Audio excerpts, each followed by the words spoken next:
Thank you very much. And I want to thank the staff and our team for doing such a great job. They make sure you get all the briefing material, and in the back there's some snacks as well for you. So good afternoon and welcome to this briefing for the House Health and Government Operations Committee. This is our first session back in person since 2020, so I ask for your patience if we encounter any technical streaming issues. This briefing is being streamed on the Maryland General Assembly YouTube channel. Members' microphones will be muted throughout this briefing. If you have a question after the presentation, please press the button on your microphone. After I call your name, please wait a moment while staff turns on the microphone. Remember, our usual committee rules are 1 question and 1 answer from the panel, not 1 question and 1 answer from each individual panelist. Also, please keep your questions brief. Please keep in mind the briefing is scheduled to conclude at 3 p.m. Today, the House Health and Government Operations Committee will be hearing from the Maryland Insurance Administration, the Maryland Health Benefit Exchange, various state insurance carriers, and the National Association of Insurance and Financial Advisors. I want to take a minute to thank staff for putting this briefing together. They're the ones that do the hard work on our behalf. We will begin with our State Insurance Commissioner, Kathleen Bahrain, representing the Maryland Insurance Administration. Commissioner Bahrain, how are you? Great to see you. Thank you so much. I'm so pleased to be here and to be here in person today. Well, I want to welcome you to our committee, and I want to thank you for the work that you have done. You've done an excellent job, and also for taking my calls in the interim. Chair Pina-Melnick, that we are always happy to do that. That is literally our job, is to be a resource to the policymakers in Annapolis and in the executive branch as well. So thank you. As I said, I'm happy to be here. My name is Kathleen Bahrain. I serve as the Maryland Insurance Commissioner. With me today, I have a number of members of my staff who you'll have the opportunity to meet as we go through our presentation. So that's Corey Boone, who's the Special Deputy Commissioner for Regulatory Innovation and Technology, Van Dorsey, our Principal Counsel, who's a member of the Office of the Attorney General, David Cooney. Are they here with you? They are. Can they stand up as you speak? Yeah, you want to, please. So you can put names with faces, and some of them will speak. Corey? So Corey, you want to stand up? All right. Okay. And Van Dorsey, who's our Principal Counsel, David Cooney, the Associate Commissioner for Life and Health, Mary Quay, Associate Commissioner for Market Regulation and Professional Licensing, Brad Boban, our Chief Actuary, Andrew Tress, the Director of Government Relations, and Jamie Sexton, the Director of Health Insurance Regulatory Affairs and National Partnerships. Many of you know Joy Hatchett, who's our Associate Commissioner for Consumer Education and Advocacy. Unfortunately, she was not able to be with us today, but Joy is a critical member of our team and the person to go to when you have particularly consumer issues. So with that, and with your permission, we'll go to the next slide and just Absolutely. do a brief introduction. Thank you. Thank you. So next slide, please. So for those of you who are not as familiar with us, the Insurance Administration is the state agency that's charged with the regulation of Maryland's $46 billion insurance industry. Our core mission is to protect the rights and interests of insurance consumers by facilitating a strong and competitive insurance marketplace, enforcing the insurance laws that you pass and other regulatory requirements, and offering consumer education and assistance to empower consumers. We're structured as an independent unit of state government. We're specially funded through the collection of fees and assessments on the insurance industry, so there is no funding by the general fund. We do, however, distribute significant revenues, approximately $600 million a year, to the general fund based on premium taxes and then fines that are assessed against industry. Our next slide, please. Yep, there we go. Our core regulatory functions are licensing. I'm not going to repeat all of these. You'll have these available to you at your convenience. But it's licensing companies and producers. It's conducting market conduct exams and investigations to monitor compliance with Maryland law. It's reviewing and in some cases approving rates and forms, investigating insurance fraud. Next slide, please. Investigating consumer complaints, which is a large part of what we do, educating and engaging with consumers, which we do through a number of activities, which we'll discuss a little bit later on. And probably one of the most important things that we do is provide technical expertise and guidance, both to the Maryland General Assembly, the governor, and other state agencies. So when you have an idea, when you have a view of something that you want to accomplish or bills that you want to put in. We're here to provide you with technical assistance and to help you understand, quantify, and analyze what the impact of those ideas might be. So we're very bipartisan, we're very neutral. We're here as experts to help you achieve your objectives and your aims. And you should feel free to work through Andrew Tress or through Jamie to contact us at any time. Next slide, please. One of the things I want to make sure people are aware of, some of you are aware of this because you've come and you've joined us at the NAIC and had the opportunity to see what the NAIC does. The NAIC, the National Association of Insurance Commissioners, is the U.S. standard setting and regulatory support organization. All the commissioners in all the states belong to that, and that's a place where we help develop national policy and help share information with each other. Maryland is the chair of the Innovation, Cybersecurity, and Technology Committee, so I was the inaugural chair of that committee, and I've continued on that this year. For your purposes, there are two things that we're doing that I think are very, very important. One is our algorithmic bias project, so understanding how algorithmic bias creates issues with respect to the delivery of health insurance benefits and services, and how and this year, one of the particular projects that I'm working on personally is looking at algorithmic bias in the context of health insurance, which is kind of a nascent and newly nuanced area. So happy to talk to any of you offline about that anytime, what it is we're doing. Also, data privacy and protection, we're revisiting all of our models and bringing a modernized, consolidated model for data privacy. Our models are very old. Maryland is also a member of the Health Insurance B Committee, where we focus on PBM regulation. We'll be talking more about that later. And also, very importantly this year, marketing and sales practices and looking at consumer fraud and people that are sometimes being asked to purchase products that they think are comprehensive health care, which are not comprehensive health care, and how are we addressing those? And then finally, I co-chair the Special Committee on Race and Insurance, which is the committee that this year has spent a lot of time looking at what I think of as barriers for more micro communities and really getting down into who are the uninsured, how do we reach them, and what are the kinds of practical barriers. So we can talk about affordability, but we also have to provide value design. So we spent a lot of time looking at the need for adequate networks and networks that are culturally competent, both in terms of the providers, but also the venues, and also talking, of course, about the actual benefits. So really, what's on your formulary? Are those the drugs that I need? So getting really serious about that and about consumer engagement. We're putting together a toolkit right now for what we've done over the last year for all the states to be able to access. So the strength of the NAIC is the ability to look at these things in a macro setting on a national level and bring those good ideas back to Maryland, but also bring Maryland's good ideas to the national group. Next slide, please. Just for your edification again, the key organizational units of the MIA, one of the things that you can be assured of is we have a very seasoned staff at the NAIC. So we have people who've been here 20, 30 years, so that when you turn to us and you ask for information and assistance, you're going to have somebody who's been here for a very long time. We don't have a lot of turnover, particularly among our senior staff. And we're organized with the Office of the Commissioner, so that's where you'll find our government relations team, our communications team, our Office of Hearings. Next slide, please. Our operational divisions, for your purposes, there are more than our consumer education and advocacy, so that's where we are out and about in the community. 500 events a year. Before COVID, closer to 300 live events this past 2022, but we're also picking up with 100 to 150 events virtually. Our financial regulation team, which makes sure that companies are solvent, our life and health unit, market regulation, the Office of the Chief Actuary, and of course the Office of the Attorney General, which acts as our chief advisor. We have an excellent relationship. I was a principal counsel for the MIA back in the day for 5 years, and I'm happy to say that my deputy was promoted to principal counsel and is here with us today and has been here a very long time, very wise, very seasoned. So we work very cooperatively together to get things done for the people that we represent. And with that, and I'm going fast because we only have a certain amount of time, I'd like to bring up Associate Commissioner David Cooney and Associate Commissioner Mary Quay, who will address the basics of health insurance. I'm probably going to still hang out here in case there are questions that come up. You could move one of the chairs up if you want the other person. Yes, absolutely. Okay?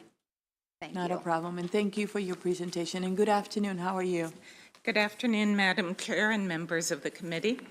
I am Mary Quay, the Associate Commissioner of Market Regulation and Professional Licensing. And if I could have the next slide.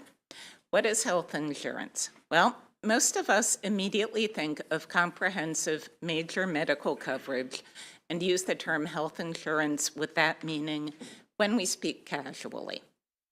Health insurance is a contract. The contract spells out the benefits that are covered, what's excluded, and what people have to pay. So the insured or the policyholder agrees to pay a premium monthly, and then the insurer covers all the large expenses that are covered under the contract. And in this way, the risk of loss is transferred from the individual to the whole group and to the insurer. HMOs and nonprofit health service plans are technically different from health insurers under Maryland law, but also provide comprehensive coverage for medical needs. And when we use the term health insurance to mean all of the ways we finance healthcare in the private market, HMOs and nonprofit health service plans are included. Next slide. Now, I said we mean comprehensive major medical when we speak casually, and that's because the insurance article has a definition of health insurance that is much broader. And it includes the types of health insurance on this slide, such as disability, dental, fixed indemnity, accidental death, and dismemberment. And these are a bit different and beyond what we think of as major medical. Next slide. Okay, this is where it gets meatier. In considering the legal framework for comprehensive health insurance, federal laws and state laws interact. The McCarran-Ferguson Act in 1945 made states the primary regulators of insurance. However, a number of federal laws passed since then have had a major role in shaping the current health insurance landscape, and state laws operate within the framework set by federal law. We will talk a bit about each of these laws and give a very brief, high-level summary of the ways they affect what we can do at the state level. The MIA enforces state laws, and we do not directly enforce the federal laws, and generally we can only enforce laws for insurance policies issued in Maryland. However, state laws do authorize us to enforce certain federal laws as long as it's an insurance policy issued in Maryland or otherwise authorized by federal law. Next slide. ERISA. ERISA was passed in the 1970s to regulate employee benefit plans and pensions. It sets minimum standards for most voluntarily established retirement and health plans in private industry. ERISA preempts state laws on the same subject. ERISA has a provision known as the Savings Clause. Under the Savings Clause, states are allowed to regulate insurance, including health insurance that is part of an employee benefit plan. If the employer buys an insurance policy to provide coverage for health benefits, the MIA regulates the policy and the insurer that issues it. However, under the Deemer Clause, a state cannot deem a self-funded employee benefit plan to be insurance and try to regulate it. If an employer self-funds or self-insures its health benefit plan, then the state cannot consider it insurance and cannot regulate it. Most large employers and some small employers self-fund their employee benefit plans. These plans are generally not subject to state laws. However, ERISA preemption is a complex area of law, and there may be nuances or exceptions that come into play in specific circumstances, one of which we will touch on later. Next slide. The Federal No Surprises Act is a large piece of legislation that was part of the Consolidated Appropriations Act at the end of 2020. And the No Surprises Act sets payment for out-of-network providers for emergency services or certain services in an in-network facility, and prohibits those providers from billing patients more than the set amount. The MIA has been authorized by state law to enforce the provisions of the No Surprises Act, but cannot enforce the provisions that apply to healthcare providers. The Health Education and Advocacy Unit of the Office of the Attorney General handles complaints that providers are billing in violation of the law. And so this prohibition went into effect at the beginning of 2022. The No Surprises Act makes state laws the primary way to determine the amount that a health plan must pay a provider when the state law applies. The MIA enforces that provision and can review complaints about whether protections apply or whether the correct amount was paid. When a state law does not apply, there is an arbitration process to determine payment. The MIA also enforces other provisions of the No Surprises Act and the Consolidated Appropriations Act. These include provisions related to provider directories and requirements that health plans conduct certain analyses related to the Mental Health Parity and Addiction Equity Act. And I will now turn it over to my colleague, David Cooney. Thank you, Mary. For the record, this is David Cooney, Associate Commissioner for Life and Health. And I'm going to just continue the discussion of some of the more important health insurance issues and laws that are important to become familiar with. Just kind of give you a high-level primer so you know to come to us if you have issues, any constituents or otherwise raise issues with these laws. The first is MAPIA. And I know government is kind of notorious for acronyms and get awfully confusing lots of times, but this is one you're definitely going to hear a lot. And it stands for the Mental Health Parity, Addiction, and Equity Act. And what this law generally requires is that it requires health insurance contracts to provide the same level of benefits for mental health and substance abuse as they do for medical surgical services. MAPIA doesn't actually require coverage of mental health and substance abuse in and of itself. It just requires parity if those benefits are provided. However, due to various other federal laws and in particular state laws, in Maryland, all the insured contracts are required to cover substance use disorder and mental health benefits. And when we're approaching parity from the MAPIA perspective, there's really kind of two main things we look at. The first is looking at financial requirements such as cost sharing, co-pays, co-insurance deductibles, and then any kind of quantitative treatment limitations, which could be something like a limitation on the number of visits for a particular service. There are specific standards to determine what actually is parity there. It doesn't actually mean things have to be exactly the same, but there's an analysis that goes in to demonstrate what is and is not parity. At this point in time, carriers are generally pretty compliant with this aspect of it. There's been a lot of experience with it over the past several years, and we don't see a whole lot of noncompliance in this area. However, the much more complicated analysis is for non-quantitative treatment limitations, also known as NQTLs. And what an NQTL is, it's essentially any limitation on the scope of duration of benefits that can't be quantified numerically. So things such as medical necessity requirements, requirements for providers to be credentialed to be on a network, and actual exclusions listed in the contracts. These are all considered NQTLs. And in order to determine whether an NQTL is permissible for mental health and substance abuse, there's a very complicated analysis that is required. Generally, the limitations that apply to mental health and substance use disorder services have to be comparable to and applied no more stringently as they are to medical surgical benefits. And this is an area where the federal government was very slow in providing guidance. And as I said, the analysis is very complicated. So although MAPIA has been law for more than a decade now, the issue of NQTLs is really becoming more of a national issue now, where the feds are looking at it a lot more closely. Other states are as well. And the General Assembly just in 2020 passed a law, 15-144, the insurance article, that requires all the health carriers to submit comprehensive reports to the MIA that demonstrates that any NQTLs that they're applying in their contracts do comply with MAPIA. This is a very long, kind of painstaking review process. We're still working through it. There's a lot of reports, but once we complete this process, we'll have a much better idea of compliance for NQTLs. Next slide, please. So another health topic that you'll hear about frequently down here during the session is pharmacy benefit managers, or PBMs.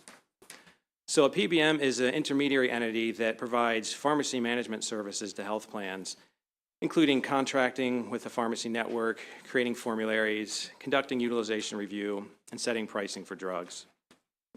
Maryland has enacted laws requiring PBMs to register with the MIA and also governing many of their other activities, including reimbursement to pharmacies, complaints and appeals processes for disputes between pharmacies and PBMs, requirements related to disclosures and actual contracts between PBMs and pharmacies.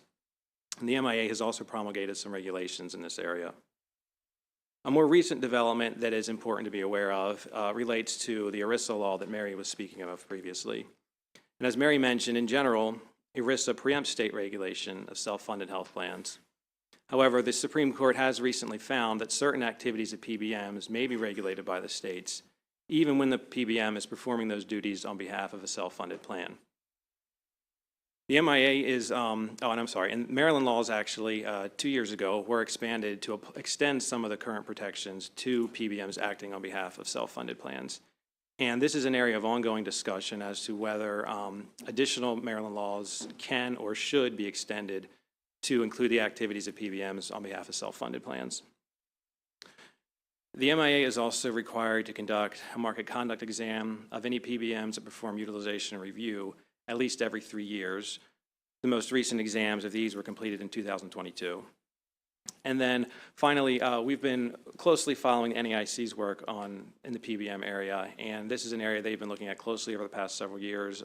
What they're working on currently, which we are anxiously anticipating, is a white paper that will review the various laws of the different states around the country, and we're hoping that will be, at least a draft will be out during the first part of this year. Next slide, please.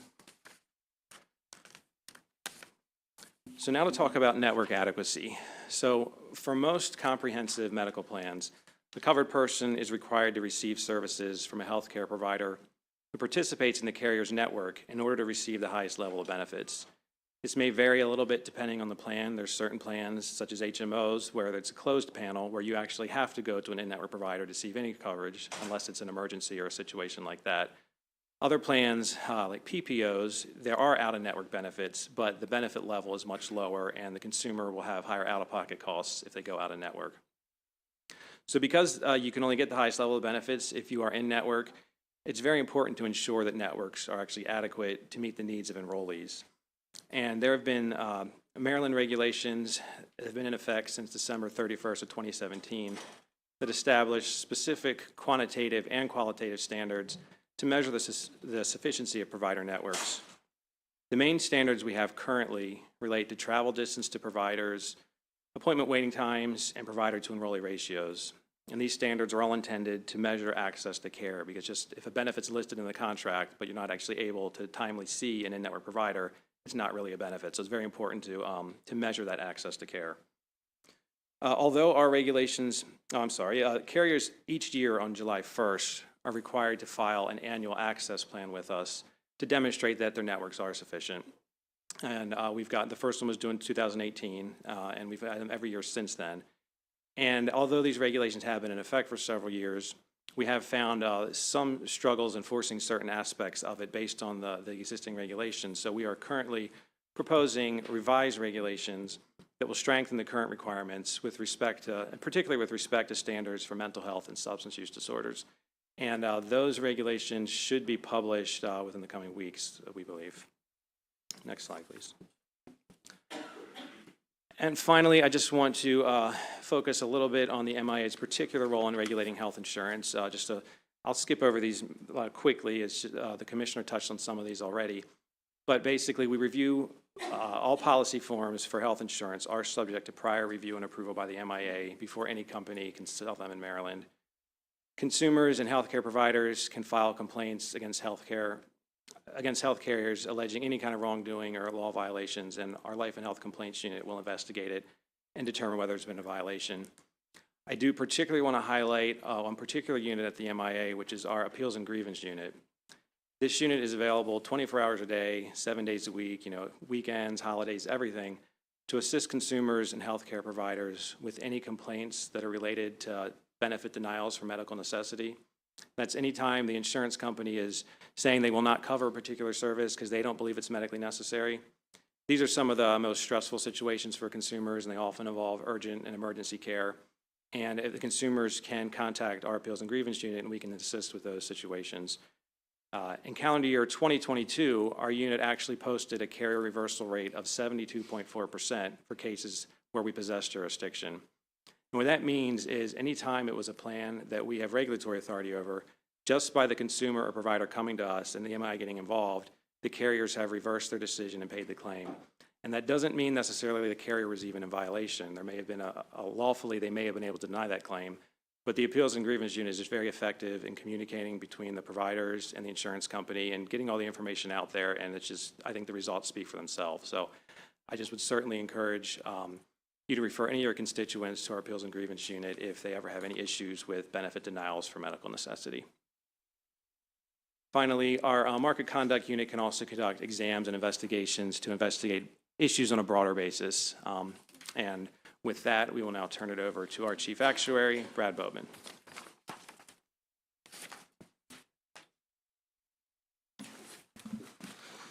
Hello, Madam Chair and Good committee afternoon. members. Thank you for having me here today. I'm Brad Bowman. I'm the Chief Actuary at the MIA. Next slide, please. My office reviews all health insurance rates. From Mary's previous slide, that's all major medical policies, but all those other ancillary kinds of policies as well. All rates in Maryland must be approved by us before they can be used. Companies must file, the rate request with detailed actuarial memoranda demonstrating that their requested premium is reasonable in relation to benefits and complies with all state and federal laws. And in general, when we are reviewing rates, we have three goals to make sure that rates are not excessive, to make sure that the rates are not inadequate, and to make sure that rates are not unfairly discriminatory. So, excessive and inadequate are two sides. We're trying to thread that needle. We want carriers to be able to cover claims and actual admin costs and a reasonable margin. But we want to make sure that rates are not inadequate, and when rates are inadequate and when claims come in significantly higher than anticipated, that is what drives carriers to file increases and for my department to approve those increases. And then, on the unfairly discriminatory part, we're making sure that all rating factors are legal and that any rating factors that are used are actually justified. So, gender, for instance, depending on the market, in the major medical market, in the ACA market, you cannot use gender as a rating factor. But in some of those other lines of business, like Medicare supplement, you may use gender as a rating factor. But if you do, you must demonstrate that your factors are based on actually sound data, that you're not double counting, adjusting things for other rating factors like age, and you must demonstrate the appropriateness of those rating factors. Next slide, please. So to give a base for the comprehensive major medical market and, what portion of that my department reviews the rates for, I pulled some number from our Covered Lives report. This is a report that we publish annually in December.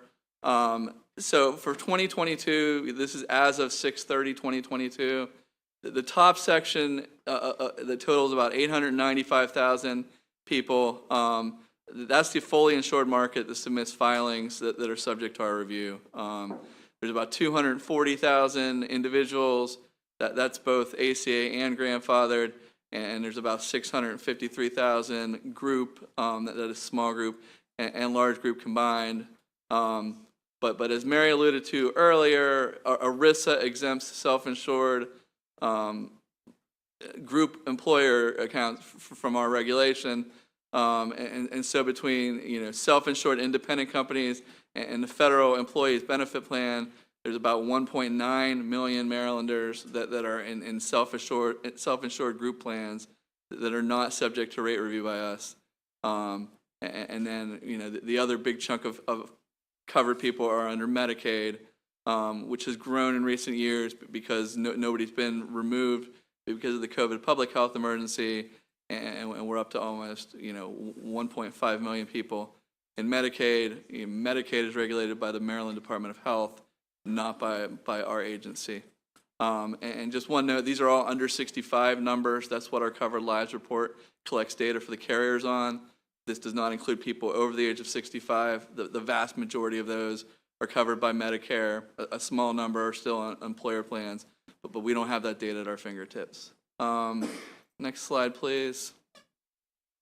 So a very important concept of what we do in rate review is focusing on loss ratios. At the most simple level, a loss ratio is what percent of premium goes to actually pay claims. So a loss ratio of 60% means that out of every dollar of premium collected, 60 cents are going to pay actual claims.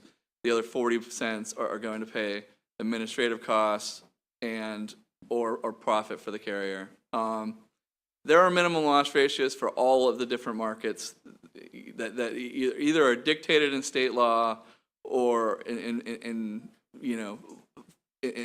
absent state law, we go by NIAC model regulation and actuarial standards of practice. In general, the loss ratios for non-ACA markets range from about 50% to 75% as typical. Big part of the variation is due, the riskier the product, the lower the loss ratio generally. The riskiest product for an insurance company to issue is a non-cancelable product where they can never raise rates and can never cancel anybody. And that bears a lot more risk than an optionally renewable product where they can change rates whenever they want and cancel people's policies. And the other big thing that drives loss ratio variation is just size of the premium. AD&D market, accidental death and dismemberment, has premium that might be, $5 to $10 a month, and so 50% of a low dollar amount is a relatively low dollar amount for carriers to retain. Under the ACA, the minimum loss ratios for the comprehensive major medical market have been set at a lot higher of a standard. In the individual and small group market, it's 80%. In the large group market, it is 85%. And so we have carriers, make sure that in advance they are pricing to targets where they do not expect to give, where they expect to meet these minimum loss ratios and be paying, more than 80 cents of every dollar in claims. But when that does not happen in the ACA market only, there is a federal MLR rebate system set up. So for instance, in 2020, there were about $105 million of rebates given in the individual, small group, and large markets combined in Maryland, and a large part of that was driven by COVID. Counterintuitively, 2020 claims came in much lower than expected due to COVID, because from March through about June of 2020, when everything was locked down, non-COVID claims fell by 40, 50, 60%, depending on the insurance carrier and the exact line of business. And so that unexpected decline in claims was not anticipated in anybody's pricing.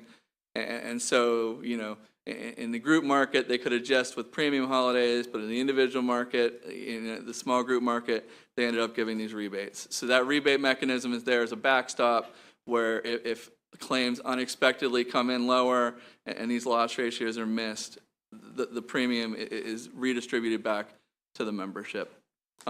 Next slide, please. So the ACA obviously had a huge impact in the individual and small group markets. Pre-ACA, the individual market was underwritten, and people could be rated up for their health status and or denied coverage, in which case they could go to the Maryland Health Insurance Plan, a high-risk rating pool. ACA did away with that and has made this market guaranteed issue and guaranteed renewable. Nobody can be denied for any health status. No pre-existing conditions can be excluded. Your rates cannot depend on your health status. Rates can only depend on your age, your geographic location, your tobacco use status, and your family size. And the individual and small group market must also cover all of the essential health benefits. The ACA itself outlined broad categories of essential health benefits, but we, in consultation with the Maryland Health Benefit Exchange, chose a benchmark plan to give the detailed specifics of what does or does not count as an essential health benefit in our state. This was done back in 2017 most recently. The benchmark plan that was chosen was the most popular small group plan. Off the top of my head, it was the Care First Blue Choice small group plan. And this benchmark plan includes all Maryland mandates that were enacted prior to 12/31/11. There is a requirement that if any new mandates are passed after 12/31/11, the state is responsible for defraying the cost of those mandates. And then also, since 2020, CMS has granted states new flexibility to amend the EHB benchmark at will. Prior to that, you could only do so when all states did a refresh of the benchmark plan every 3 years. There is an ability to add new benefits via this process, and that is not subject to defrayal, but there are guardrails in place that limit the amount that can be added via this mechanism. Next slide, please. So the other market I wanted to go touch briefly on is long-term care. Long-term care does not provide medical benefits. It provides, daily benefits for living in a nursing home, an assisted living facility, or getting home health care. These are triggered by being unable to perform activities of daily living. These long-term care policies are priced more like life insurance than health insurance. They have long 50 to 60-year projection periods. And when the industry was created back in the 80s and 90s, they used pricing assumptions derived from life insurance data, and carriers across the board, across the nation, missed big time. And claims for long-term care come in a lot higher than expected for a variety of reasons outlined here: mortality, lapse rate, morbidity, interest rates. Pretty much every assumption that could go wrong did go wrong. So next slide, please. So carriers have sought extremely large increases in the long-term care market.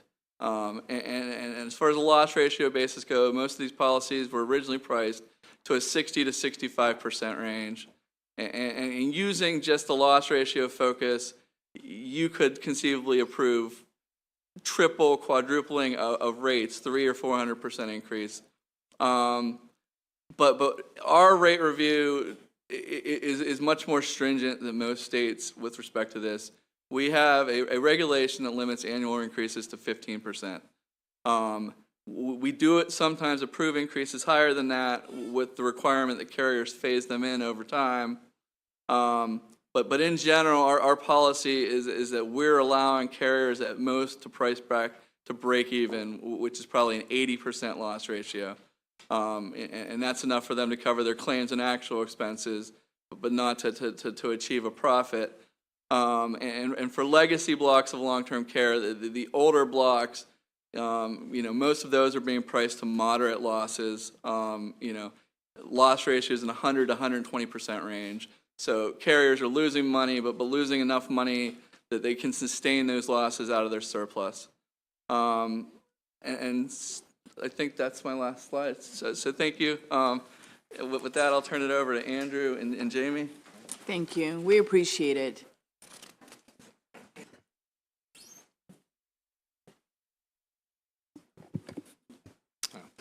Good afternoon, Madam Chair, Good Vice Chair, afternoon. excuse me, members of the committee. As stated, I'm Andrew Tress, and I'm the Director of Government Relations here at the Maryland Insurance Administration. And with me is my colleague, Jamie Sexton, who's the Director of Health Insurance and Regulatory Affairs and National Partnerships. So a lot of what our wrap-up slides here are just to kind of put faces to names and make sure you guys are aware that we're here as resources and other resources that are important for you and your constituents. So this slide kind of goes over the consumer assistance aspect. So these are resources for you and your constituents, mainly to help with issues related to health insurance policies and filing complaints. So this would, we get, for example, constituents that maybe had been denied coverage. This is the outlet they would go to in order for directed to us, and then an investigation would ensue, and then either somebody from, myself or somebody from one of our investigation units would follow up and provide status of the complaint and result of the outcome as well. So the links here, again, available on our website where you would go if you were to do it online, but also very important, feel free to contact Jamie or I directly as well in order to help facilitate that constituent issue. Is this one on? I'll turn it over to Jamie. Yeah. That's right. There we go. Good afternoon, Madam Chair, members of the committee. As Andrew mentioned, my name is Jamie Sexton. Looking forward to working with all of you this session. We just wanted to put a few communications on your radars.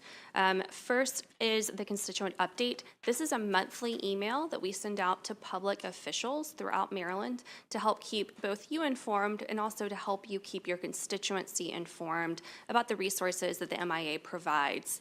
We also will be listing virtual events in that email, and the updates are available to people who want to participate. You'll also find the things listed on this slide in said email as well. If you are not currently signed up for that email, we encourage you to reach out to Craig, whose email is listed here, to get yourself added to that list. If for some reason you lose these slides and you still would like to, feel free to reach out to Andrew or myself or catch us in the hallway, and we can make sure that you get added to that. It's a really wonderful resource for public officials across the state. In that vein, we also would encourage you to reach out to the MIA should you wish us to host an event in your district, either virtual or in person. Of course, that will be dependent on scheduling and bandwidth, but we always want to ensure that we are a resource to you and your constituency, and if you think that's something that would be worthwhile to those that you represent, we would love to help you on that front. The next communication we want to put on your radar is the consumer email. Now, this email goes directly to consumers. However, we do encourage you to sign up for this as well, but we do just want you to be aware that this will also be going to consumers that you represent, so this won't just go to public officials. But we find this to be a really worthwhile communication that we also send out monthly. We also promote this newsletter on our website and on our social media accounts. This is sent directly via email monthly to consumers, as I mentioned, once they have signed up. So again, if you would like to sign up, or if you would like to promote this to your constituency to encourage that they do the same, you can send a request to Craig right there, or you can direct them to our social media where they can also find that sign up link. And this slide is just, again, a few more resources that, I'm relatively new to the agency myself, and I found particularly helpful just to sort of, a general overview of some important insurance terms that I found very helpful, the online complaint portal, as we've already spoken to. So again, sort of just another good tool for you and your constituents. And then here's our contact information. Again, like Jamie said, feel free to contact us at any time, grab us in the hallway, whatever. And as the commissioner had said at the beginning, we're here as a resource to you and your constituents, and we very much want to fulfill that role. And then here's, again, just some additional contact information for the MIA and all of our social media accounts as well. We encourage you to follow that. And that concludes our briefing. Thank you so much for your briefing. The committee appreciates it. I will now open it for questions. And for the members, there's a really one important number that I know I have used, and it should be in your cell phones. And it's for urgent and emergency complaints related to coverage or medically necessary. When you get that constituent that calls that it's an emergency and they have been denied coverage, that is the number to call right there, and it's under consumer assistance. I will start with Delegate Lewis. Thank you, Madam Chair. Thank you, Commissioner Bahrain, and all of your team. I can vouch for the value of the email newsletters. I signed up for them, so thank you, Mr. Truss and Ms. Sexton. Everyone should sign up. My question is for the actuary. And I know nothing about, all I know about actuarial science is that it's inscrutable. So my question may be really dumb, but you mentioned, sir, that there's a mechanism for adding benefits to the essential benefits list. And you said that it was inscrutable, the process. Could you tell us a little bit more about that? If we got an idea to add a benefit, what would that require? Sure. It would require us to submit an application to, or a request to CMS. We would have to do an actuarial study demonstrating that we meet guardrails. And basically, there are 10 to 12 benchmark plans defined by the federal statute. 3 largest small group plans in your state, 3 largest FEP, federal employee plans, the most popular large group plans. They're all, what they are all defined, but you have to figure out which plans those actually are. And then you have to demonstrate that any new EHB you add does not make your benchmark plan more generous than the most generous of those benchmarks. So you would basically need to do the analysis to see which of those plans are the most generous, compare it to the plan we chose, and determine how much leeway there is to add additional benefits. And so this is a fairly new process. A handful of states have taken advantage of it. And you know, a lot of the changes they have made have been pretty small, and they have demonstrated they've stayed in those guardrails by showing that there's a de minimis impact, that the claims impact is extremely small to the point to be, you know, not meaningful. Madam Chair, really Absolutely. quick follow-up. So when you're looking at the whole ecosystem of plans and figuring out which has you're comparing them, does that include just private plans, or does it also include Medicaid? Medicaid is not one of the benchmark plans. Like I said, I mean, it includes federal plans, and so, but it does not include Medicaid or Medicare, no. It includes commercial market plans and federal plans only. And one thing I want to mention is that another thing that would need to be done to take advantage of this is that our state statute 31-116 would need to be amended. You know, right now it was most recently amended in 2017, and it says that we can make changes to the essential health benefits when directed to by CMS and the secretary, but it doesn't give us the authority to make these new changes at will that the CMS has now granted us. So that would be a prerequisite to us pursuing that path. My pleasure, thank you. Next, we have Delegate Hill, followed by Bandari, followed by Kaiser. Thank you, Madam Chair, and thank you pleasure. very much for the work, and I love some of the stuff, particularly with NIAC, that you're doing. I guess this question is for Mr. Cooney.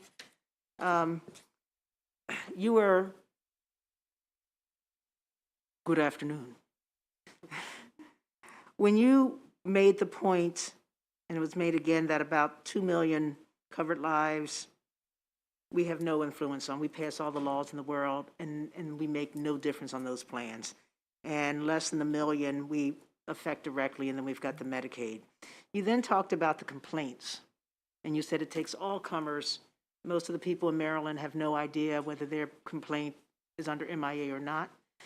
And then you said 72.4 reversal rate for the cases on which we actually have jurisdiction. So again, less than a third, maybe even a quarter, do we have jurisdiction. What percentage of complaints come in that we have no jurisdiction over? So that 72 is out of how many? Sure. I unfortunately don't have those numbers off the top of my head. It's not as high as you might think based on the overall breakdown of the actual population of what we have jurisdiction or what we do not. We do, when we do get those complaints, we do refer the consumer to whichever, agency or whatever it might be that actually does have jurisdiction in those situations. And I will say for the appeals and grievance unit, where I mentioned that 72.4%, That's a little bit larger chunk of the market because we actually do also handle the medical necessity external review for the state employee plan. So we do have a little bit more broader authority in that area. But I could certainly get you those numbers, but I don't have that breakdown off the top of my head. So the state employee plan does not fall under that 895,000, it falls under a self-insured plan, or what? Yeah, so the state employee plan is considered a self-funded plan, and for the rate review, which was discussed, we don't have, we don't do anything with that. We don't do anything with approving the contracts or handling general complaints. But if someone has a medical necessity complaint that was denied under the state plan, and it's appealed, it will come to us, and we will review those cases. May I just finish? Sure. Thank you. Go ahead. And the ones that you refer out, does that mean generally you refer back to the insurer itself and their complaint? So it's a self-insured, you refer to whoever the insurer says their complaint should go through when you say you refer it out to? Yes, I mean, in some cases, we might get a complaint for Medicaid, and we'll refer it to the Department of Health. But yes, if it's like a self-funded plan, we refer them to the Department of Labor at the federal level. Sometimes it's a policy that is in another jurisdiction under another state Department of Insurance, and we'll refer the consumer directly to the Department of Insurance for that other state. Okay, thank you. Thank you for your questions. Delegate Bandari, followed by Delegate Kaiser. Well, thank you, Madam Chair. This question is to Brad, or anybody from MIA can answer this. What are the biggest challenges facing your department in the next 5 years, and how does your organization plan to stay current with the latest technology and data sources to ensure that your team is well equipped to handle the increased demands in the field? I think I'll take that one. Work? It's working. Oh, okay, thank you, sorry. So I would say that there are two things that are probably uppermost in our mind in management at the MIA. The first is assuring that we have the properly trained personnel, particularly in data analytics, to really be able to evaluate and stay ahead of the industry. So this is not unique to the Maryland Department. This is a national issue and something we talk about on the national stage. But I need to hire folks who are data scientists and data analysts at price points that I can't currently do.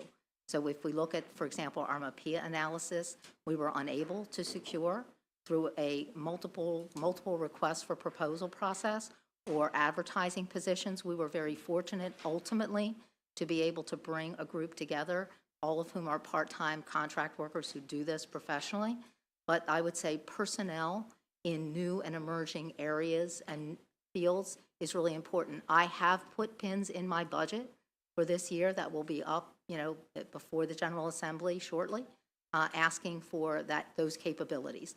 But that is the most important thing that we as a department and other departments are facing, is bringing in new types of expertise in order to be able to keep. Sometimes I feel like I have a spoon, and the companies have a great big backhoe. So that would be the first thing. And I would say the second thing is helping us all as state agencies to be more coordinated, right, around sort of what healthcare financing holistically. We are a piece of it, as Delegate Hill has pointed out, but we're not, we possibly could be a little bit more integrated and work cooperatively together to have a more holistic view and approach of things than we currently are. So I would say those two things, the right tools, the right capabilities, and also more integration where it is possible. Thank you, Commissioner. Next, we have Delegate Kaiser. Thank you, Madam Chair. My question is for Commissioner Bahrain. Probably a pretty simple question. First, I want to commend you for hiring Andrew Tress, my intern back in 2011 and 2012 as senior intern. So yes, I had to check my own records to get the years right. My question, when you were talking about the key organizational units and you mentioned the Consumer Education and Advocacy Unit, can you talk about how you, within the communities, maybe go deeper within certain communities, or how you get to communities that don't necessarily communicate in the same ways, or you need other resources or less internet? Just what are the different arrays of things that you do?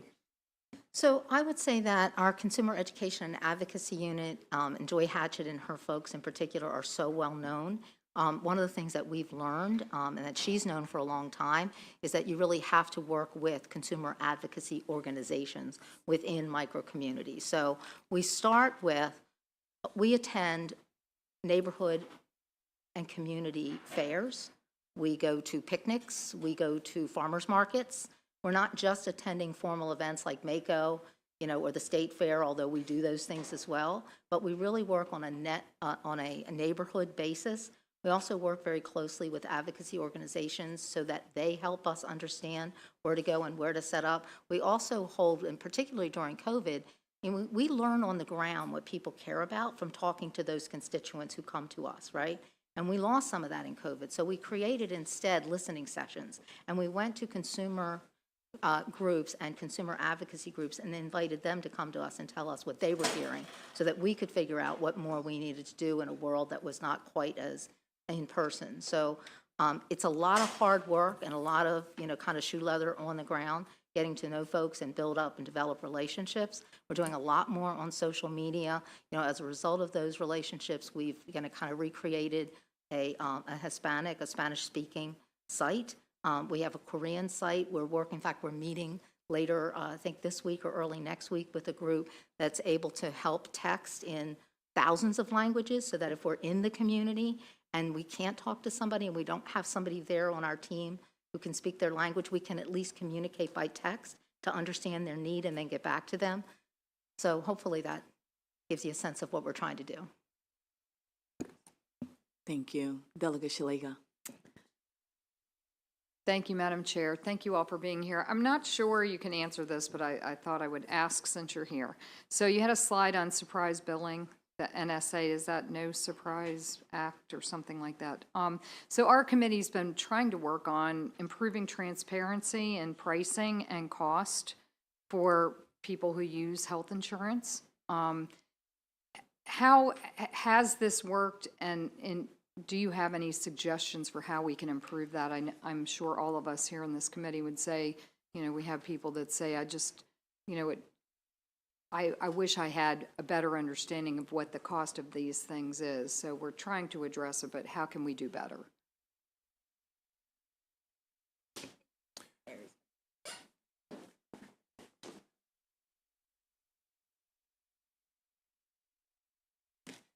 So there are federal laws that are trying to address this. I've got that caught. Anyway. It's a nice hearing. There are federal laws that are trying to address this, both in terms of simple transparency of pricing, and they are being phased in 2022, I think, is part of the phase-in. This year will be part of the phase-in. With the No Surprises Act, part of it is a good faith estimate that patients are supposed to be provided in advance. And I would have to look up details to speak on that in any depth. But that is a piece of it, that people are supposed to be given a good faith estimate in advance. They're supposed to be able to get an estimate from their insurance company of what will be covered in advance. But some of these things are technologically difficult, so the enforcement piece is being phased in. Okay, so the feds are working on this too? Yes, Okay. because it's a big concern. Yeah, oh, good. All right, I mean, not good, but you know what I mean. So, I mean, with technology, it seems like that would make it easier, not more complicated. Clearly, we don't want to add administrative costs to the cost of insurance, but, it seems that it should be simpler and not more complex with technology. We're happy to get more information for you on that if you would like. And Kathleen is pointing out that also the NAIC is looking at pieces of this. So a lot of people at the national level are looking at this, and we'd be happy to get you more information. Great. Thank you so much. Thank you. My pleasure. Seeing no other question, I want to just take a minute to thank you, Commissioner, for your time, for your patience as you took the questions, and for the members, thank you for your great questions. We really appreciate you. Thank you for helping us stabilize the individual insurance market and all the work that you have done on this committee that I know of for the last, 8 years. Thank you so much. And your staff, it's wonderful. Thank you. Next, we have the Maryland Health Benefit Exchange, and we have Johanna Fabian Marks, who's the Director of Policy and Plan Management. And you're doing solo today. I know I spoke with Michelle Everly, the Executive Director, who's wonderful, and she has another commitment at this time. But you always do great work, so welcome to our committee. Thank you, Madam Chair, Vice Chair, and members of the committee for the opportunity to present to you today on the Maryland Health Benefit Exchange. As the chair mentioned, our executive director, Michelle Eberly, has a board meeting that conflicts with our briefing today. She asked me to give you her apologies. She wishes she could be here. Before I begin, I just want to check on time, and I want to make sure. We gave you 15 minutes, right? It is 2:04. We could be more flexible because we have the carriers that are going to do the introduction as well. Okay? All right. So I think we're just getting our slides up, but I can go ahead and get started. So the Maryland Health Benefit Exchange was founded following the federal passage of the Affordable Care Act, and we are the front door for health insurance enrollment for most people in the individual market. As MIA was explaining, the individual market serves people who can't get health insurance from other sources like their employer, Medicaid, Medicare, other government programs. So we're that backstop. If you don't have other insurance options, you can come to MHBE and get coverage. We're also the front door for most Medicaid enrollees. We serve about 1.3 million Medicaid enrollees who enroll in coverage through Maryland Health Benefit Exchange. Our enrollment platform is Maryland Health Connection. That's a website. We also have a mobile app. We operate a call center. So we have various ways that individuals can contact us to get insured. Next slide. And as I mentioned, we serve 1.25 million Medicaid enrollees, as well as nearly 100. Well, we just have new enrollment numbers for 2023. So fresh open enrollment for this year just closed on Sunday, and we're at over 182,000 members, which is an all-time high for us. So that's nearly 1 in 4 Marylanders use Maryland Health Connection to get coverage. Through our platform, individuals can compare their coverage options, compare rates, and determine their eligibility for public assistance programs. In addition to Medicaid, we're the only source of financial assistance for individuals enrolling in the individual market, so we offer both federal financial assistance to reduce premiums for people who are income eligible. We also offer financial assistance to reduce their cost sharing. So that's things like co-pays and deductibles for lower income individuals. And last year and this year, we're offering a state financial assistance to young adults to reduce their premiums. Next slide. Just a quick overview of our statutory purpose. We're tasked with reducing the number of uninsured, facilitating the purchase of plans in the individual market, as I mentioned, also assisting qualified employers in the small group market seeking coverage, and as I mentioned, assisting individuals in accessing public programs like Medicaid and MCHIP. Next slide.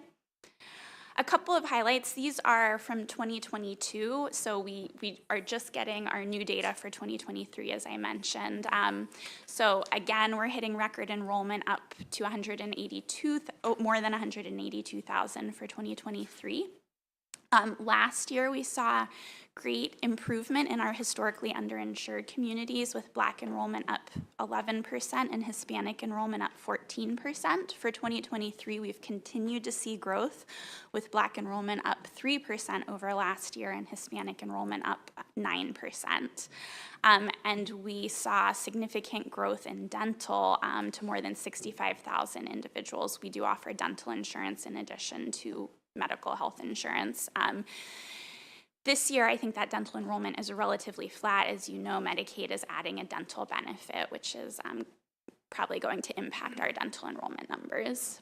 And then next slide, a few more highlights for you. Again, these are 2022 figures, but consistent. Our premiums are among the lowest in the nation. We have the lowest average, or third lowest average premium. And after the federal tax credits, which reduce premium costs, as I mentioned, eligible consumers pay an average of about $100 a month for coverage. We also have nationally the lowest bronze and gold premiums in the state in the nation on average. That's true last year and true again this year, and a testament to the affordability programs that the state has put in place. We also last year expanded our easy enrollment programs. I'll talk more about that. And as I mentioned, we launched a pilot program to provide additional savings for young adults. Next slide. So I wanted to cover a few of our most significant programs that we offer to provide you some background on those, and I'm sure you'll be hearing them discussed more over session. The first is our state reinsurance program. Next slide. So just a little bit of background. So in 2014, many of the ACA market reforms went into effect, as MIA mentioned, and those changed the way health insurance rates were calculated and eliminated excluding pre-existing conditions, basing rates on health status. This really changed the game for carrier insurers, and they didn't have a great data to calculate those initial rates. So what we saw was that they underpriced initially and then had to increase rates by double digits for a number of years between 2014 and 2018 to bring their rates into balance. Of course, as rates increased, that had an effect on enrollment, and we saw enrollment declining significantly over that time. So that's not a trajectory that we want the market to be in. In 2019, the state took action to implement the reinsurance program, which stabilized that market. And you can see that in the chart in 2019, we started seeing rates go down. They went down for 3 years consecutively by double digits. And since 2022, they've been going up moderately, which is to be expected. But they're still down significantly, and we've seen enrollment rebound as a result. So how does the reinsurance program work? Reinsurance is a mechanism to reimburse insurers for a portion of their claims costs, and that allows carriers to charge lower premiums. So essentially, costs that the carriers would be paying, we're covering on their behalf. And the board is tasked by the state with setting the parameters for our reinsurance program, and you can see those parameters on the slide. So we have 3 key parameters that I'll mention: an attachment point, coinsurance rate, and cap. So basically, if you're an enrollee in the individual market, regardless of whether you're enrolled through an exchange plan or in the market outside the exchange, if you have claims that exceed $18,500 in 2023, the reinsurance program will cover 80% of those claims up to $250,000, at which point the insurer is again responsible for covering 100% of those claims.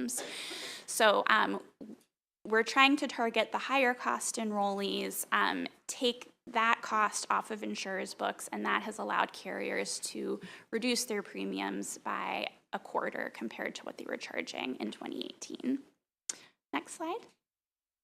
This is just a little bit more data to understand who's getting these reinsurance payments and how they're kind of distributed among the market. So you can see on the pie chart on the left, we've got about 6% of individual market enrollees, almost 14,000 people actually hit that attachment point threshold. They have claims that exceed that, and their insurers end up getting reimbursed. 94% never have claims that exceed that amount in a year. On the right, you can see how claims are paid out. So the total market is about almost $1.5 billion of claims were paid in 2021. That's the last year we have full data on. And about 2/3 of those, the 2 slices in red, are due to that 6% of individuals that qualify for reinsurance payments. This is not unusual in insurance markets that a small number of individuals account for the majority of claims. So for that 6% of individuals that are accounting for 2/3 of cost, the reinsurance program is covering about 1/3 of costs, and insurers are covering the other third, as well as all of the costs for individuals who don't qualify for reinsurance payments. Next slide. So a couple slides on the impact of the reinsurance program. As I mentioned, premiums are down significantly, more than 25% compared to 2018. And as I mentioned, we've got, thanks to this program, some of the lowest cost plans in the nation, 25 to 30% below US averages. Next slide. And this has led to a rise in enrollment. You can see in the chart on the right that we had a dip in enrollment going into 2018 and 2019 as those as premiums were rising. After the reinsurance program was enacted in 2019, you can see that enrollment has been increasing year over year, and it's up about 22 to 25%, depending on whether you're looking at on-exchange enrollment or the entire individual market. So last piece about the reinsurance program funding. Reinsurance is funded through a combination of state and federal dollars. The state funding comes from a state health insurance provider fee. That's an assessment on health insurance premiums in the state, and it was enacted in 2019 to replace a federal fee that was suspended and later repealed. So there was a federal fee of 2.75%. That went away in 2019. The state stepped in with a 2.75% fee. So there was no net increase to individuals because the federal fee went away. That was then reduced to 1% in 2020, and last session, that 1% was extended through the end of 2028 to continue providing funding for the reinsurance program. So that's part of the funding mechanism. The other funding comes from the federal government through what we call our 1332 waiver. That's a waiver authorized under the Affordable Care Act. And how that works is that the federal government currently, as I mentioned, subsidizes individual market premiums so that enrollee premium costs are capped at a % of their household income based on their income.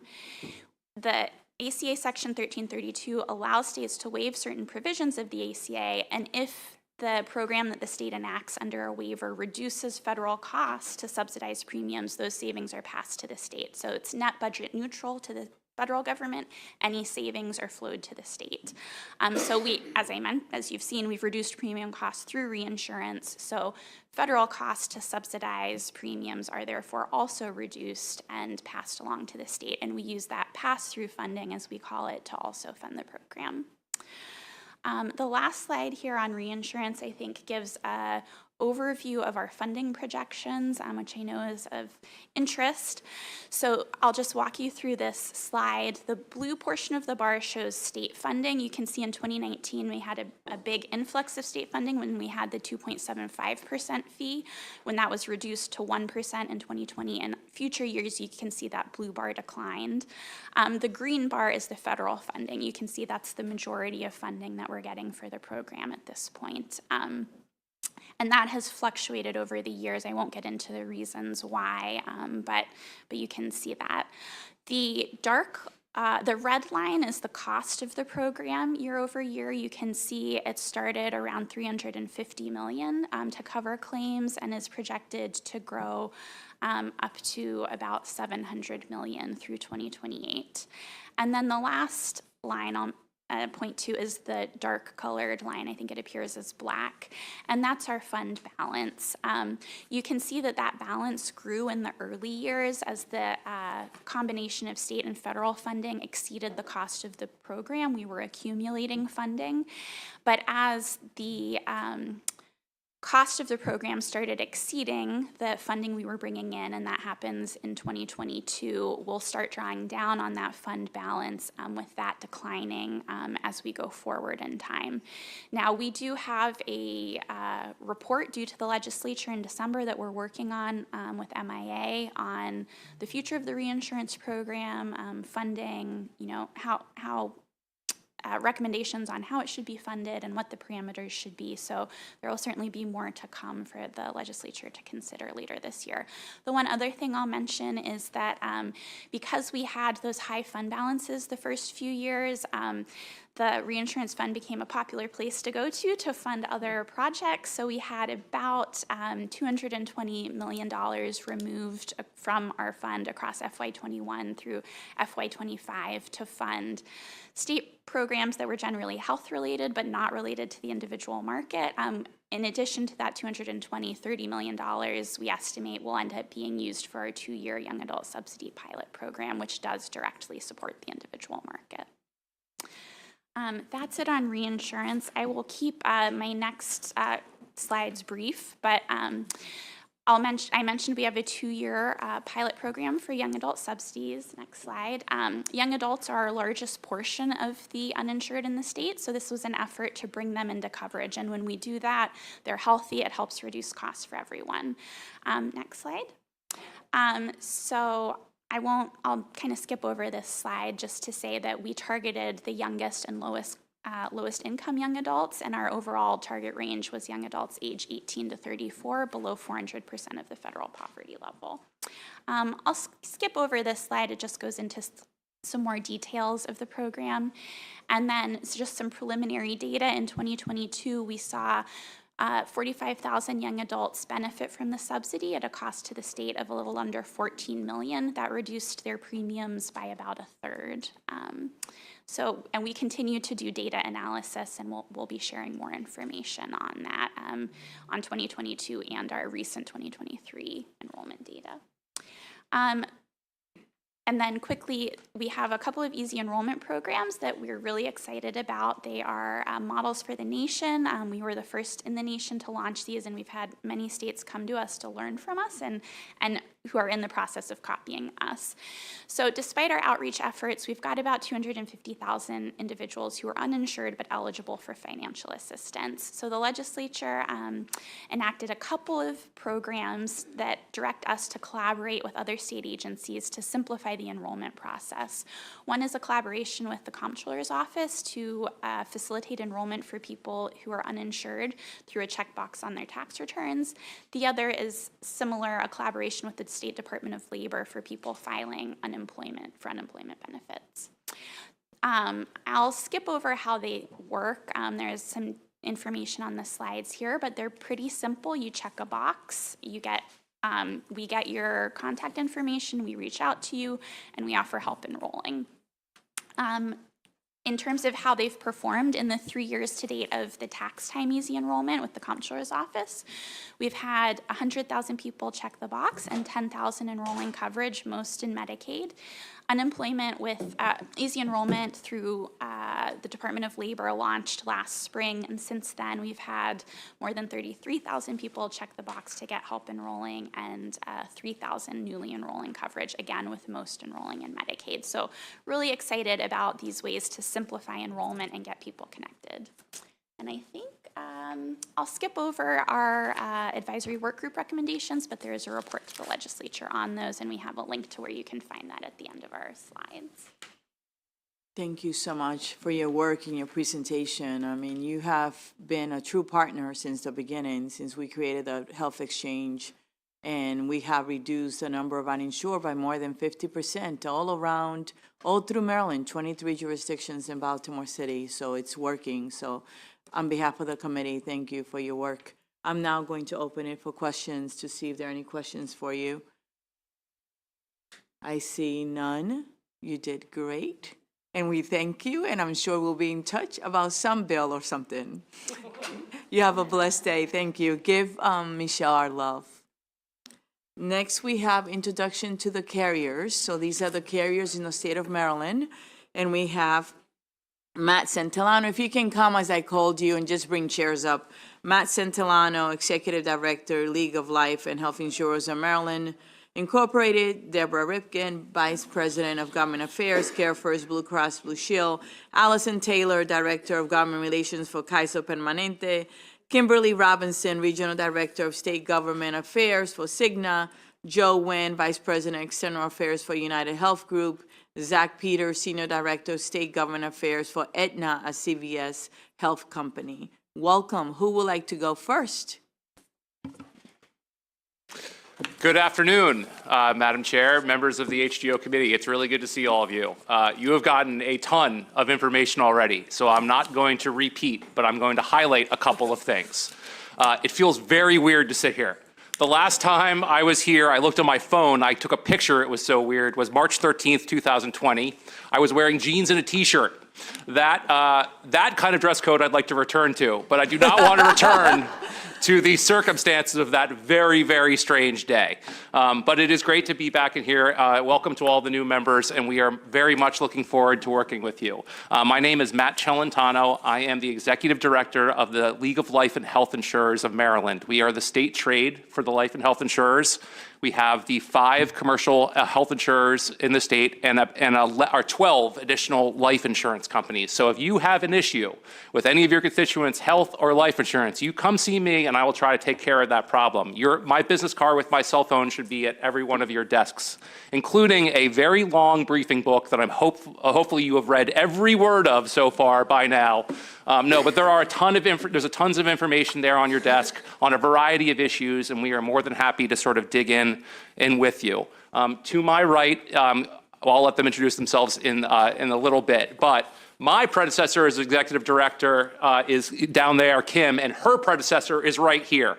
So you have lots and lots of information and lots of context and history from the 30+ years of the League of Life and Health Insurers in Maryland. So I just wanted to say thank you, and then we'll sort of get to it. And if there are any questions that we don't cover here today, you can get me anytime. I think there are people here that will tell you that we are always quite available. I am going to warn you, over the next 85 days or so, you are going to see a lot of me. I'm going to say no a lot. All right, but I'm also going to say yes, and I'm also going to be willing to work with you after that no to try to find stuff that will move forward to make a difference to your constituents, to your lives, to your family and friends' lives. So I just want to make sure that I put it out there. This first chart is something I'm going to say a lot about over the next so many days, but it's pretty important. As you heard from before, only about 18% of the Maryland market do you guys have any sort of oversight over. And all the bills that you pass only apply to about those 18%. So there are lots of things that come into this committee that we think is going to make an impact on everybody, but it's not really gonna. And everything that you do to that 18% actually has ripple effects and waves that affect the other markets in Maryland. So it's really important to keep in mind that it is just a sliver of the entire market when we pass bills out of the General Assembly. Now, we can all work on general things that work for everybody, and you're going to work with the MIA and all the other agencies, but bills that come out of here that include coverage mandates and that kind of thing are only going to apply to that 18%. So that pie chart you see in front of you, which is used with the Covered Lives report from my MIA, shows you how it's sort of broken down and how we have sort of the regulatory structure. And I'm happy to sort of go through some of the details with any of you after if you would like to. Next slide, if you don't mind, Kim, can you? As you can see, my slides are very detailed. This is my only other slide, but I wanted to hit on a couple of points because we don't have that much time and I want you guys to hear from everybody. Medical loss ratio, you heard about before from the MIA, and I think the exchange referred to it. It's really important, right? So it's the percentage of your premium dollar that must be spent on medical care. So it's 80% for the individual small group plan and 85% for the large group plans. That means that only the remaining 15 to 20%, all that bucket of money is spent on administration, marketing, profit. And if it's not met, a rebate is paid back to your policyholder. So we just heard that during COVID in the beginning of the year when people were locked at home, they didn't go get their care. Care First cut me a check because they didn't meet that threshold of 85%. Deb brought a bag of cash to my house. No, I got a check just like a lot of people did that did not use their care that year. But it's important to remember that we have to spend that high amount on actual medical care, and if we don't, you get a refund. This is an incredibly regulated marketplace. It is the only portion of the program. The insurer is the only aspect of the entire healthcare universe that has their profits capped. It's so regulated, they are telling us how much money we can make and how little money we make, or we have to spend our money. It doesn't happen to any other part of the healthcare universe. So that highly regulated market and rate review is a really important aspect of this whole like sort of push and pull with the financial side of it. Maryland is even more regulated than most other states. We have the MIA, which oversees that 18%, but we also have the Maryland Healthcare Commission. We also have the Health Services Cost Review Commission. We also have the Maryland Department of Health. We have the exchange. We have, eventually, there's going to be more involvement with the Prescription Drug Affordability Board. There is so much regulation in Maryland, it makes all of our, at this table, our heads spin all the time. And it's hard for us to sort of convey the complexity of how the system in Maryland works if you guys are new to this or just learning. I know I sat in the HSCRC briefing last week with you guys on last Wednesday, and I still don't understand aspects of it. It's incredibly complicated. And that's just part of the learning curve for some of the new folks, but also for the folks who have been here for a long time. We also heard that from the MIA that all rates that we give to consumers, they have to be approved. They have to be non-discriminatory, they have to be actuarially justified, they have to be adequate to cover losses, and they have to be enough, right? So sometimes we will not charge enough, and the MIA will say you have to charge more. Why? My favorite comedian is Chris Rock. He says they shouldn't call it insurance. I'm not going to say the word, but they should call it in case S, all right? In case something hits the fan, all right? Insurers have to have a reserve of money to be able to pay for if something disaster happens and all the claims come in at once. So that's a really important aspect. We have to have money on the side. The insurers basically, to the really distilled portion of the program, serve as the financial engine for all of the healthcare system. They pay the doctors, they pay the hospitals, they pay for drugs, the PBMs. It all works together. And that financial engine, which is sort of what keeps the wheels spinning. Lastly, before I turn it over to my friend Deb, I just want to talk about affordability. Every idea that you guys come up and introduce is a good idea. Every bill that you introduce in this committee that is going to have a positive impact on people's lives is a good idea. But all of those ideas come with a cost. This committee and across the street, those people we won't talk about on a day like this, have worked really, really hard over a long time, decades, to try to create affordability for consumers. Every mandate bill that we seem to think is just going to be a small amount of people and it's not going to cost that much has incredible impact on the premium of everybody. So Chairman Pena-Melnick before the MHCC last week said, if you guys have a mandate bill, you talk to them first. That made my heart cry, right? It's really important that we know what the cost aspect will be. You're going to hear some incredibly heart-wrenching testimony in this committee this year about folks that have sort of been fallen through the cracks or have been left behind or need coverage. And there is nobody else at this table that I can identify with that. And it's important that we make sure we figure out ways to make that nobody is left behind. But we also have to think about the greater good and the greater cost impact, because if we don't have affordable coverage, people can't buy it. And that's ultimately what we need to think about. I like to say this, and I'm going to pass it to my friend Deb. Health insurance is really expensive. It's really expensive because healthcare costs have exploded in the last 20 years or so, and even more so in the last couple. And with that, I'm going to hand it to my friend Deb. Phew. I'm exhausted. I don't know about you all. Deb, you try to follow that. Yeah, this was not very fair. Well, go ahead. I'll do my best. You can do it. We believe in you. Go ahead. Thank you. Kim, if you don't mind, driving. So, you can even go one more. So, I'm Debbie Rivkin. I'm Vice President of Government Affairs for Care First Blue Cross Blue Shield.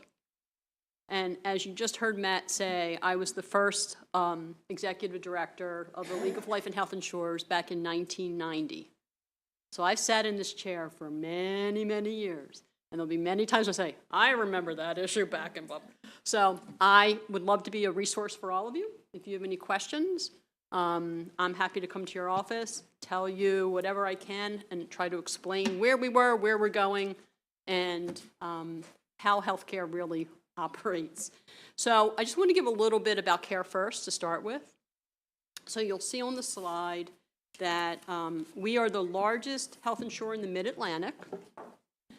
We offer health insurance products to about 3.6 million people that are individuals and that are groups that are in Maryland, DC, and Northern Virginia. We cannot offer as a Blues plan any insurance outside of that jurisdiction. There's another Blues plan in the rest of Virginia that's offering insurance.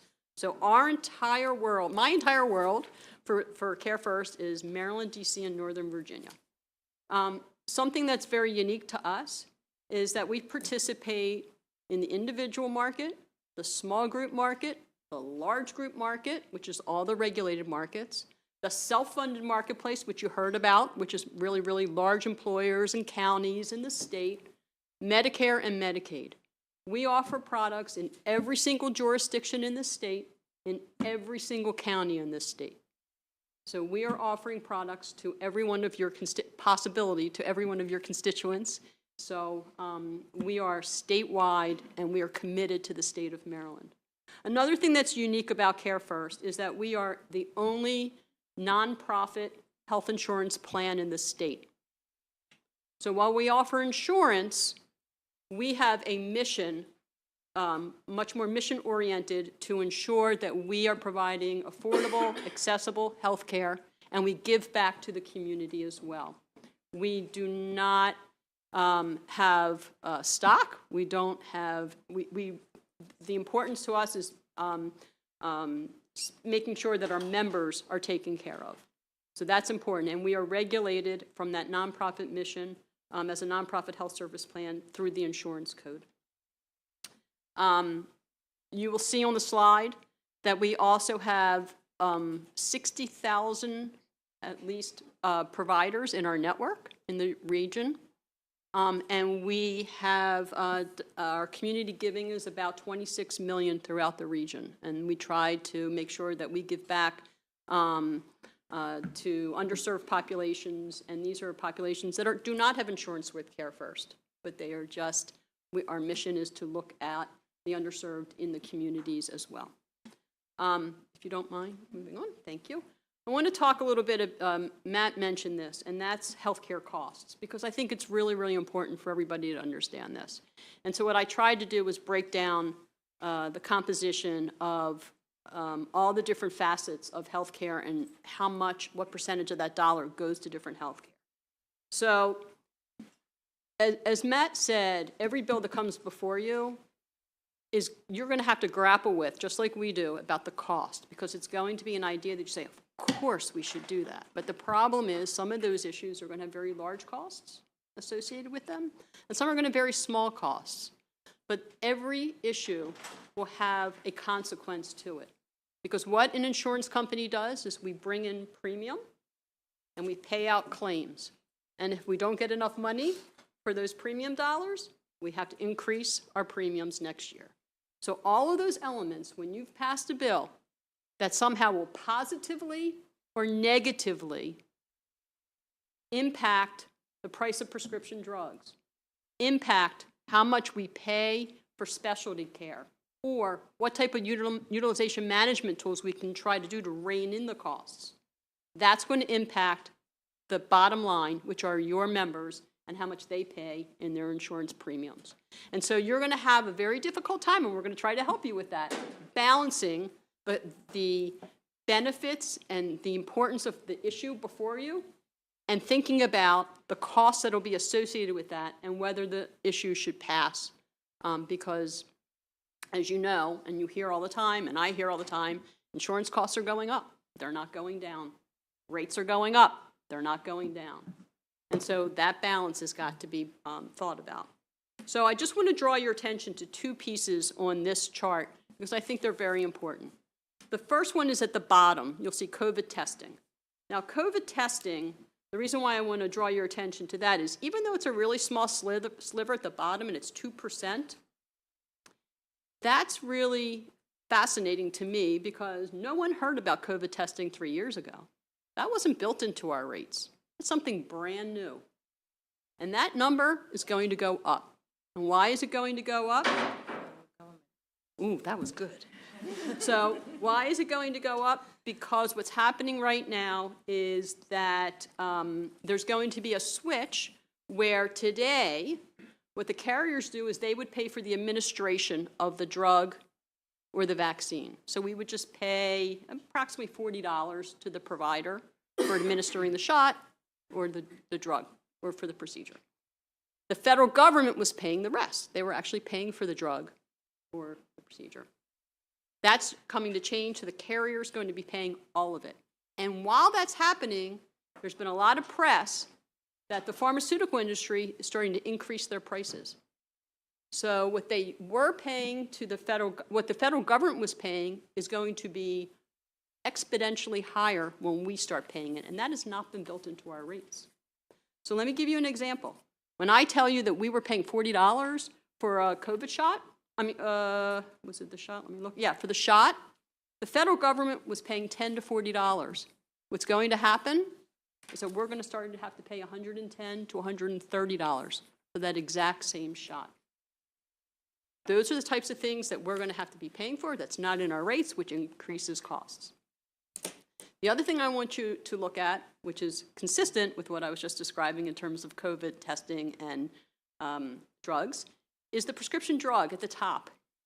Prescription drugs is our largest spend. I've said this before this committee year after year after year. We pay over 30% of every dollar that comes in to prescription drugs. We have to do something about it. And what's really difficult about prescription drugs is that the newest drugs are coming out. We're all excited. Oh my gosh, it's a new cure. The problem is the price point for those new drugs that are coming out is absolutely unaffordable.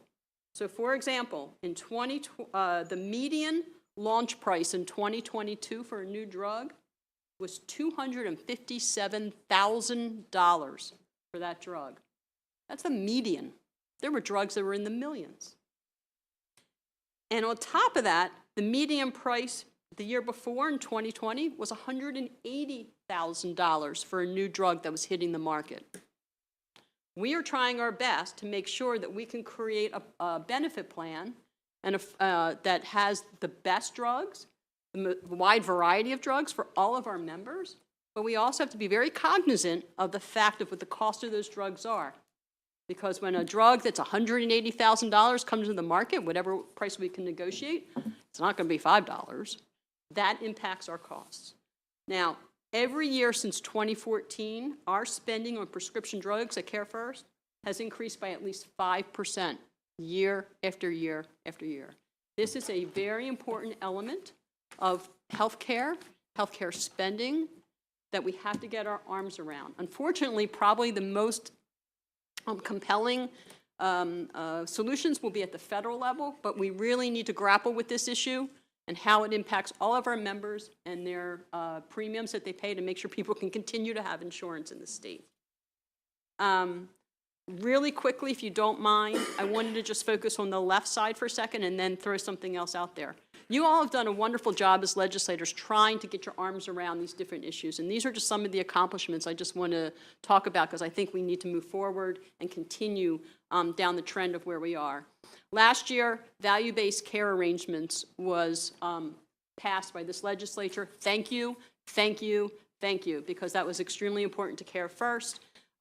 What this does is it changes the entire way that carriers and providers are going to be able to work together on relationships to make sure we're not just paying per procedure, how many you do, but we really start looking at the quality of care that's being provided and the outcomes to members. So we're going to be working together to try to bring costs down and quality up through those arrangements. Value-based care is fantastic, and thank you. And we're praying as years to come, when I'm sitting here from 10 years from now, I hope I'm able to tell you some really great stories because it will take time, but let's get this, it's a wonderful start. The Prescription Drug Affordability Board, which you all passed several years ago, is up and running. They're doing a great job, and hopefully they're going to shed some spotlight on what we can do with prescription drug costs and try to ratchet that down in the state. And so I'm really excited to see what they're able to do. And finally, thank you for the reinsurance program. That was back in 2018. You heard the exchange talk about that. It has been a godsend. It's really made a difference for all of the citizens in the state, and we've kept the individual market insurance down. So I've got a lot more I can say, but I know I'm not allowed to because I've probably gone over my amount.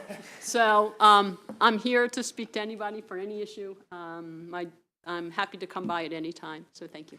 So this panel was supposed to be 20 minutes total. And I know there's another panel after this one, so I hate to do this to the remaining panelists, but if we can be brief, that would be great. Thank you. Well, thanks, Madam Chair, for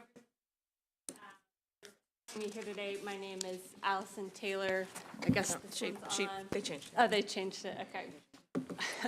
I'm Director of Government Relations for Kaiser Permanente, and immediately before this, I was Committee Counsel on the Senate Finance Committee and worked closely with Lisa and the other council here in HGO, so it's always nice to be back in front of you.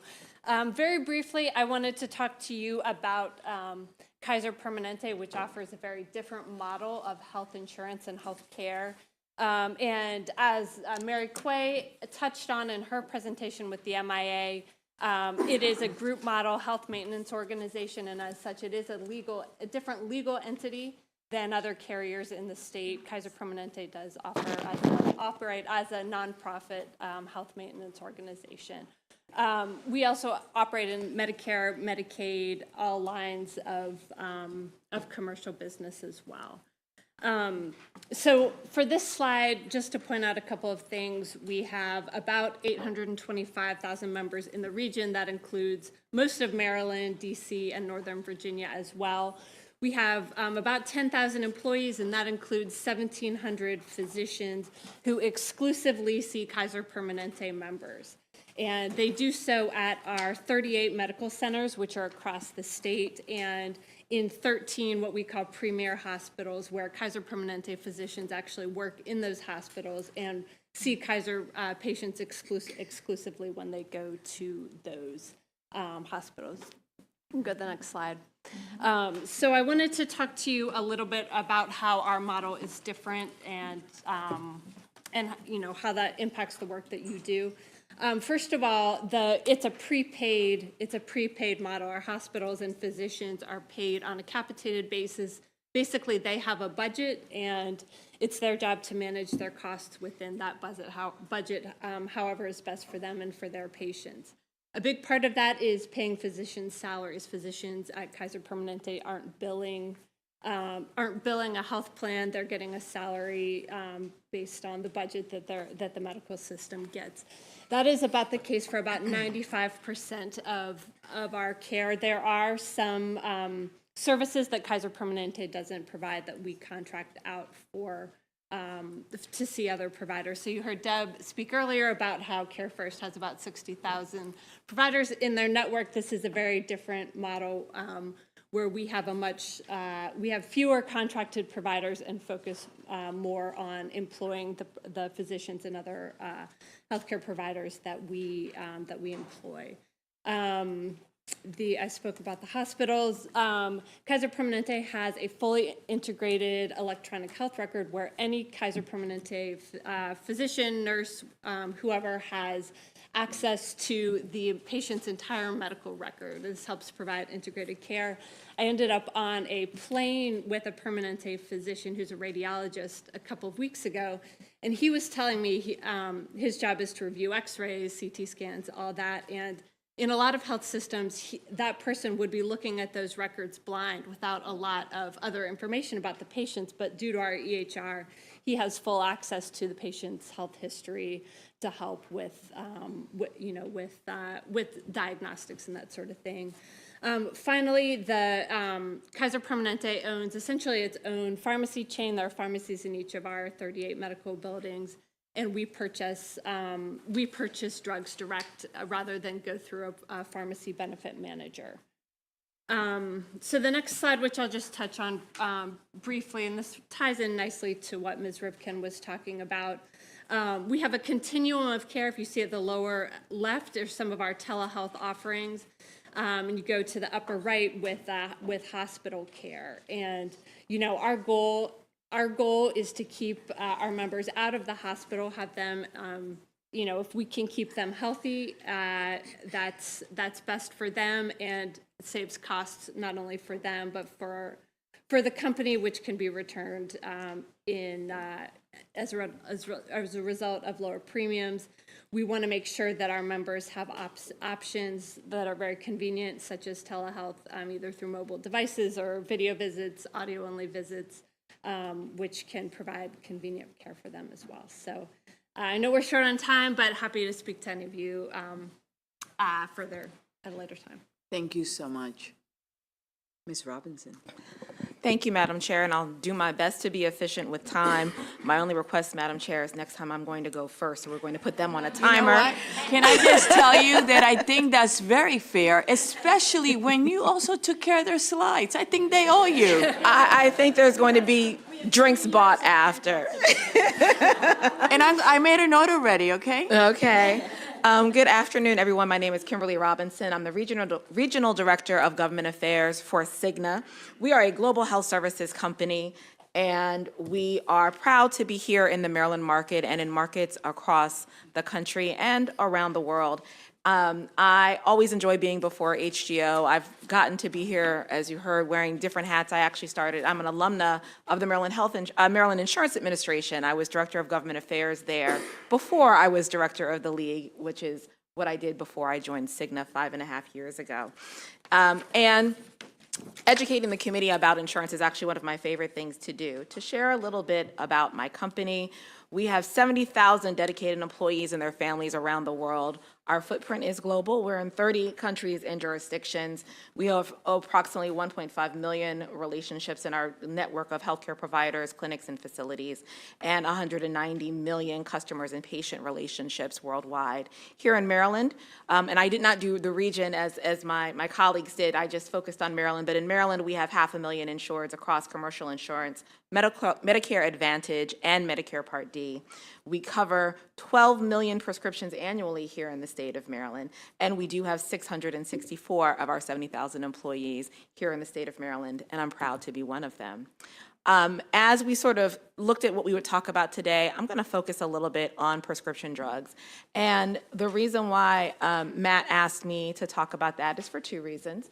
In addition to being a carrier in your regulated commercial market, we are also the owner of a pharmacy benefit manager, handling prescription coverage for ourselves, because like most carriers, other than my colleagues at Kaiser, Cigna uses the PBM to manage its prescription drug benefits for its insureds. But we also, through that PBM, provide prescription management for other health plans across the country, large employers, governments here in the state of Maryland and abroad. I also have the pleasure of serving on the Prescription Drug Affordability Board's Stakeholder Council representing the PBM industry. But why we focused on prescription drugs in this portion of the presentation is because, as you heard from Ms. Rifkin, prescription drugs have become one of the largest cost drivers in insurance premiums, period.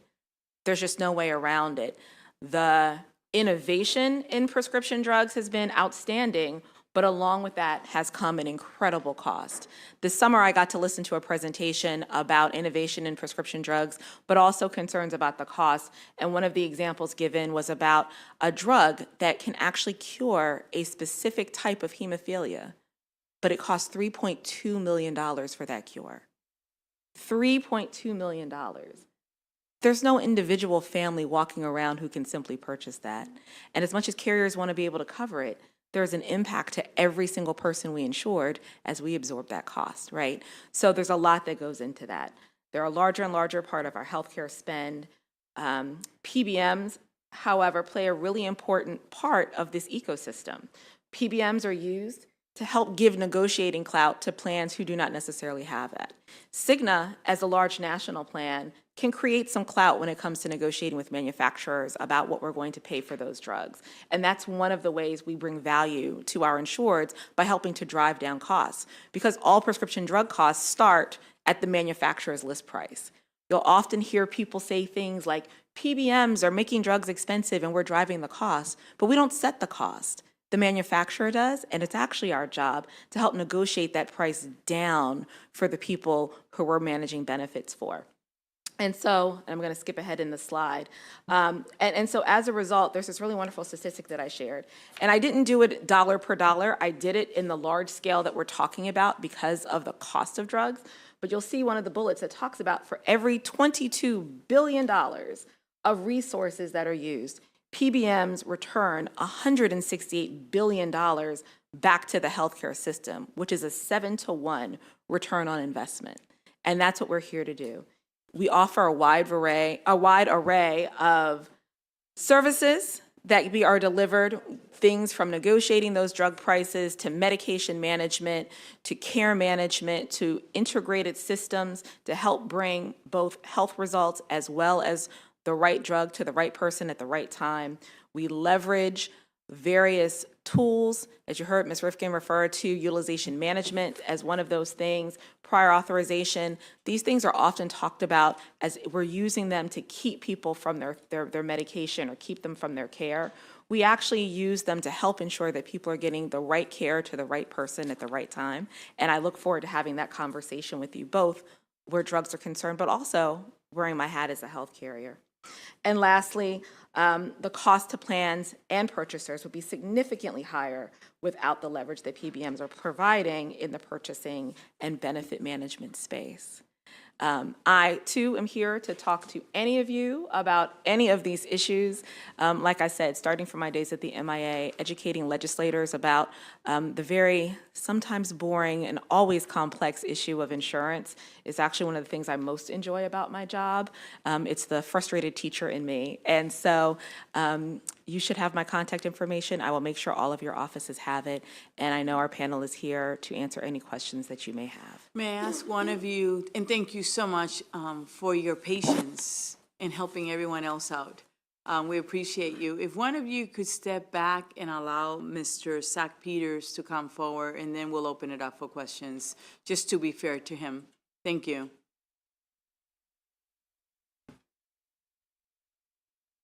Good afternoon. Hopefully you're not going to question me. I didn't need to say hi, but it's good to see everybody, Madam Chair, Vice Chair, members of the committee. Zach Peters with CVS Health. I know I've worked with many of you during my time at the Maryland Insurance Administration. It's good to be back in front of the committee in this role. In the interest of time, in the briefing book that you have, there should be some information on the CVS Health enterprise and our footprint in the state of Maryland. Happy to answer any questions. Thank you. Wow, you gave extra credit, and so does Debbie for giving her her seat next time. Okay, we'll open it up for questions. The first one we have is Delegate Morgan, and good afternoon, Delegate Morgan. Good afternoon. Thank you, Madam Chairman. My pleasure. Great presentation by all of you, really. It was a really, really good briefing, a lot of information and very informative. Matt, you talked about mandated benefits. And we're familiar with the ACA, with their 10 essential benefits. How many benefits, do you know off the top of your head how many mandated benefits we have in total in Maryland? And I'm assuming every single one of those would raise the costs for insurers and ultimately pass to consumers? Maryland has a significant amount of mandated benefits on top of that benchmark plan. We have over 50 benefits that are added and have to be involved with every policy. So that's a significant amount, and it raises cost across the board. But they're a part of the package now. We're not going backwards. But additional benefits on top of that will have additional cost implications. And just for the record, are you sure it's over 50? I thought it was 40 something. And we'll give it to the committee just to be clear. Nervous, but it's a lot. Well, we're going to, each of those have had a hearing, right? And what happens when we have a hearing for those? That's an accumulation over many years, Madam Chair. And That's then right. whenever we have a new mandate discussion, in the past, a lot of those mandate bills have been sent to the MHCC to have analysis for all of you to see what the cost impact would be before you take action. And that can be during the interim, or it can happen quickly if it's possible for them. But I know, for example, 3 or 4 bills last year that did not pass the General Assembly are now sitting with the MHCC, and that you should have reports on what the cost impact of those particular legislative initiatives would be. Thank you so much. Thank you. Which is why I encouraged our members last week, which your heart was happy, right? To contact Ben Steffen. We have next Delegate Hill, and thank you, Delegate Morgan, for your question. We have Delegate Hill, followed by Delegate Taveras. Thank you, Madam Chair, and thank you all. It's good to see you. I'm going to just real quick, Kim, you gave that lovely 7-to-1, for every 22.2 billion, we get 168 billion back. And none of you talked about the profits going on the insurance side. So explain to me, how does that PBM give us 168 billion? Who does that 168 billion go to? Thank you. Sure. So, trying to make this a brief answer.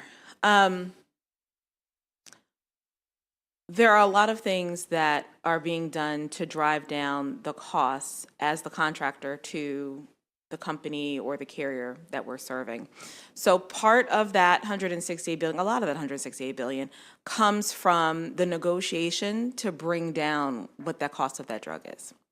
If I were to go and buy that drug at the rack price, the list price, is one thing.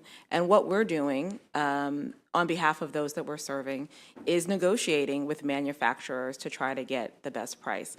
I'll put it to you like this. When you think about any business who buys things in bulk, we always talk about bulk buying on purpose, because what we know is if I'm buying widgets, or in this case, if I'm buying drugs, the goal is to not pay the same price I would get if I was buying it one by one. I am negotiating to get a lower price because I'm buying so much of it. And so by bringing together all of the purchasing for all of the clients, the goal is to be able to go to say to manufacturer X, you know, I'm buying a lot of this drug, and I'm looking to you to say, because of the volume that I'm buying, you're going to sell it to me at a more beneficial price. So when we look at what that 168 million is talking about, it's talking about reducing the cost that's being spent when things are being purchased. We're talking about ensuring there's less waste in terms of prescribing drugs that ultimately are not being taken or being used by patients. It's increasing patient adherence so that they're not getting drugs that they're not taking, and that they're using what they need when they need it so they stay out of other medical crises. There's lots of different ways that that is used to bring down the cost in the system. That's a really brief answer, but I can give you a more thorough one. We can talk one-on-one about that if you want more information about it.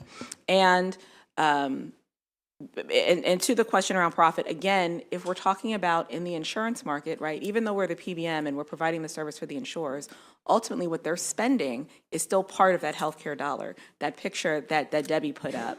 And so they're not going to spend but so much with us, right? The goal is always to give them the best return on their investment by using our services. And sometimes I think there's a misconception about profit in the healthcare space. The reality is, sure, we're talking about really big numbers. If you divide it out by the people, it's not a whole lot per head. It's just that there's a lot of heads, right? And so I think sometimes we've got to, make sure we've got the right perspective when we're looking at who we're talking about and what the volume we're talking about is going to be. And if I may respectfully remind the panel, keep your answers short and to the question that is asked, because it's 3 o'clock and we have one more panel. Delegate Taveras. Thank you, Madam Chair. Thank you to the speakers. I know I'm new in town, but I just have a question, just for full disclosure. Thank you for all your services. I know I'm a Cigna client. Kaiser Permanente invested in my community in Hyattsville. We just opened a new clinic there, and I've been also a client of Blue Cross and very happy with all of them. My concern is with what you said, Ms. Robinson, with regards to the fact that there is a hemophilia cure that costs $3.2 million, right? And the thing is that a lot of these medicines were created with federal dollars for R&D. And I don't know if you remember, I think that there was a story about what women did in order to stop a war in Liberia. I don't know if you remember, particularly with regards to not having relations with their husbands. So I think if you all unite together to not purchase, there's got to be a way that there's unity and strength in order to ensure that we could have a stronger argument to drive down, because I think some of these costs are arbitrary and capricious in that they're trying to make profitize on money that was generated off of taxpayers' dollars. Just a thought. Who would like to take that? One person, please. Yes. And thank you so much, Delegate. And all I'm going to say is agreed. We absolutely agree that there is something that is arbitrary and capricious about some of these drug pricing, and we are constantly looking for ways to make change. Thank you for your thoughts. Thank you. We have Delegate Rosenberg. Thank you, Madam Chair. My pleasure. Will the action by the Congress regarding negotiation of drug prices have any ripple effect here in Maryland? Not sure about that. That's an excellent question, and I will actually query my federal team, Delegate Rosenberg, and share their thoughts with you. It's not something we've talked about internally, but I think it's a good question. Thank you. Please respond to the full committee, not just to me, though. Thank you. Are there any other questions from the committee? Seeing none, I want to thank you for being here today. Thank you for your honesty and for your patience, and we appreciate you. Next, we have our final panel, which is the National Association of Insurance and Financial Advisors. We have Mr. Brett Leninger, Mr. Brian Jules, and Mr. Glenn Arrington. Will you be so kind and come up? And forgive me if I did not pronounce your name correctly.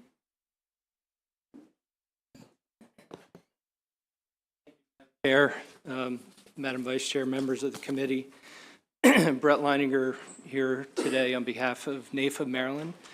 As the chair said, the National Association of Insurance and Financial Advisors. NAIFA members include insurance agents and advisors, financial advisors and planners, investment advisors, multi-line agents, health insurance and employee benefit specialists, and more. We've enjoyed a very long-standing relationship with the MIA, the Health Exchange, and you all, the legislature, and look forward to continuing that relationship.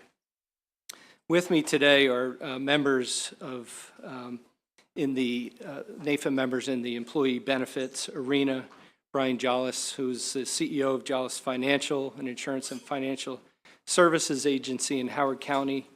For over 35 years, he and his wife and business partner have been helping employers and families with their health insurance and other employee benefit needs.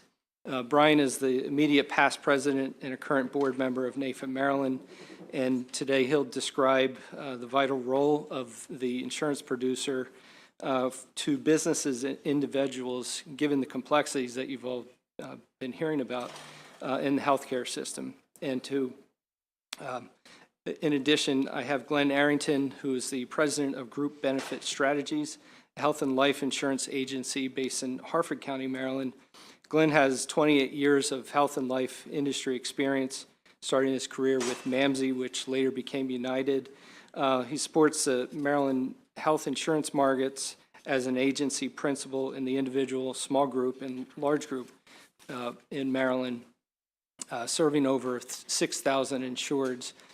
Glenn serves as vice chair of NAIFA Maryland and legislative chair to the Maryland Association of Health Underwriters. He's been very active sitting on the small group advisory committee for a small group with the exchange, so brings a wealth of knowledge. Glenn today will describe why communication with the MIA, the exchange, and legislature is so vital, as we are where the rubber meets the road when it comes to the healthcare system. So with that, I'll kick it over to Mr. Jollis. Okay. Well, Madam Chair, Madam Vice Chair, and members of the committee, thank you for giving us the opportunity to share some information about the vital role that insurance brokers and agents and advisors provide such critical advice and recommendations to employers and employees. So we are there on the front line talking to employers and employees. And as you can see from all the complexities, imagine talking to an employer who's focused on taking care of his business, or a family with all they have to deal with, and they've got to navigate through all this on their end. So that's what we do. So when we first talk to an employer, it starts out with researching the many plans. If we just take Care First United Healthcare alone, we're looking at more than 100 different plan choices that an employer has to navigate through. So we do the research on all of those, and there isn't a carrier that was on this panel over the last 35 years, or maybe any carrier that's operated in the state of Maryland, that I haven't worked with and considered when we sit down with an employer. So all of that's on the table when we talk to them. They have to think about what the employee can afford, what the employer wants to commit to, because it's just like, I think someone said on the last panel, that what you give, you can't take away. It's very difficult to do that. So they have to figure out what's the cost, what's the split between employer and employee. What can we put in place to give them tax incentives and ways to support how they pay their premium with FSAs, HSAs, HRAs, all the tools that we have available. So we have to communicate on one level with an employer and then sit down with that employer and help them make that decision. Then we write up the communications.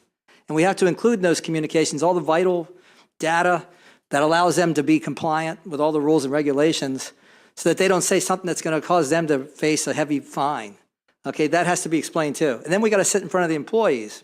And when we do, I start off with, my firm starts off with a conversation about the partnership between employer and employee.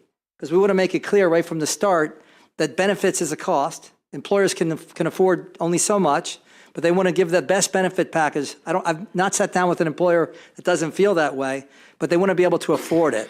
So employees have to do their part too. When care is needed, we want to make sure it's the best care that it can be. We want to make sure that they have the resources and tools to get that care. So we communicate that to the employees, and then there's a meeting individually with each employee so we can personalize it, because they have family members, they have expenses, they have health care issues, they have doctor relationships, they have prescriptions. So then take that the next step. Every year there's a renewal process, and to the carrier and to the plan, there are changes. So nothing's stagnant. We have to go look at everything all again, sit down in front of that employer and go through the same process. Okay, now with that said, if there's a change of plan, you've got employees that are in the middle of procedures, hospital stays, surgeries, things that are happening. We have to help navigate through that. So if you take and you understand that some might look at insurance agents and brokers and say they sell insurance policies. But what I'm here to share with you, and I'm sure you've heard from others in our field over your years serving, but we do a lot more than that. The service requirements of a health insurance broker are absolutely greater than any other line of coverage. So when you think of property and casualty, that is all important. Life insurance, disability, long-term care, all of that requires support. But health insurance is not a monthly responsibility by a broker. It's not weekly. It's not even daily. It's hourly. My wife, I did a debrief with her just this morning before I came here, and I said, what are some of the things you're working on right now? So I'll just share with you three real quick. The first one, she's working with an employee who's trying to decide whether to come off another plan, her husband's plan, and come on her employer's plan. And she wants to do an analysis of the cost benefit and the benefit in terms of how that'll work for her family. She's got another employee who is in the middle of a dental procedure, and the dental provider can't reach the right person at the carrier level. So my wife is working with the provider and the carrier in order to push that through the process and make sure that this person gets the care that they need. We've got another employee whose daughter is going overseas, and her prescription available to her is not enough to get her through her stay. So we're reaching out to the carrier to work with them to extend the amount of medication she could have for her fill. Anyway, all these things, this is something that happens every day, weekends, evenings. This is what we do. So what I wanted to say, things such as Maryland Continuation and COBRA, they're vital differences. There are times that people have to really look at their coverage, age 26, age 65. How do you navigate through some of these things that you have to deal with? It's the broker talking to the consumer and sharing vital information at the right time and when they have that care. So employers make decisions for their employees. If the attorney, if someone has legal problems, they go to their attorney and they work with an attorney. If it's tax problems, they go call their accountant. The insurance advisor is who they turn to make sure that they're getting the benefits and the vital ways that they use those services. So that's all I have to say. Thank you for your time. Thank you, Brian. Is this on? Yep. Okay, yes. Thank you. Thank you, Madam Chair, Madam Vice Chair, and the members of the committee. My name is Glenn Arrington, and I've been in this industry for 28 years. And the first 10 years, actually, I'll step back. I got involved in it right after Maryland went through Maryland healthcare reform. So at that time, there were 25 different health insurance carriers in the marketplace, and I was one of 25. MAM's the optimum choice, 3,300 employee company, then 10 years later, United comes in and buys it. So as you all heard from everybody here, there's 5 insurance carriers in Maryland in the market, in large group, in the fully insured, that is, and then in the ACA small group, there's only 4 carriers now in that market space. Okay, in the individual market, we only have 3, and we just got one recently, United Healthcare. So I've been in this industry for a long time and seen a lot of changes. I think we're all here for the same reason. I'm going to speak from the heart. I have clients that call me, and I can remember when an individual premium with MAMSI was between $52 to $120 a single rate when I started. Now, the individual rate on average is between $500 to $550 for a small employer. And the reason I know all this is because I was part of the Senate Bill 632, that work group, and we did extensive study on it. And then we submitted that to the governor, and the findings were, if we were going to give subsidies to the 250,000 small group policies out there and give them a 10% return on subsidies, it would have cost us $170 million, taxpayer dollars. So we're all in this for the same reason, to try to lower costs, but the cost to deliver health care, the cost for the pharmacy is outstanding, not outstanding, but it's, as was said, 30% of the cost. I have clients sometimes that call me in Medicare when I'm going through the Medicare issues, and they tell me how much these drugs cost, and I have to find a solution on the individual side for Medicare. So I work in the Medicare small group and large group. I'm also an active member on the Maryland Health Connection, the Maryland Health Benefit Exchange. I am on the advisory committee for small group to try to figure out a solution with the new pilot program they're going to try to come up with for small group, to figure out a way to have a portal to help people get on that more on the electronic methodology. Because right now, a small employer, to go through the Maryland Health Connection, all they do is they go on that system, which is a good system, but when it comes time to enroll in it, you have to have a producer and a broker complete the paperwork, submit it to the carrier. So I want to be part of the solution, but the broker and the producer role, like Brian has stated, not only do we work with the carrier, but we also work the consumer, the company, the owner of the business, and their employees. And we'll get calls, can you help me with this claim? This claim wasn't paid. We get on the phone, we get the provider on the phone, we get the customer on the phone, we have a 3-way call, and sometimes we even get the carrier with their director of the medical team to try to get these claims resolved. So our role is very important in the small group marketplace and the Maryland Health Benefit Exchange, as well as the individual market. And unfortunately, I've seen these rates continue to go up, and it's so difficult every year when they come up to renew, and I'm telling the clients it's between 8 to 9% small group increases, and they're like, how can I can't increase my profitability 8 to 9%. So the challenges we have are, as a community, as a state of Maryland, are all together to try to bring these costs down. And I think it does stem to try to work through the PBMs and the pharmacy companies to try to drive some of these costs down, but also some of the procedural things that come up are very costly, and we got to try to figure out a way to keep some of that cost down. So I want to be part of the solution. Any of you can contact me at any time. My small agency, I take calls at any time. I can give you my email address and information so that you're aware that I want to be part of the solution of any legislation that you bring to the table, because I review it, I read those bills, and like I say, I take an active role to try to help find the solution, even with the Senate Bill 632. So that being said, thanks for letting me go probably a little over time, and I appreciate it. We did, but you also waited to the end, so, we try to be very respectful in this committee. Thank you for your time. Are there any questions? We have one from Delegate Kerr. Thank you, Madam Chair. My pleasure.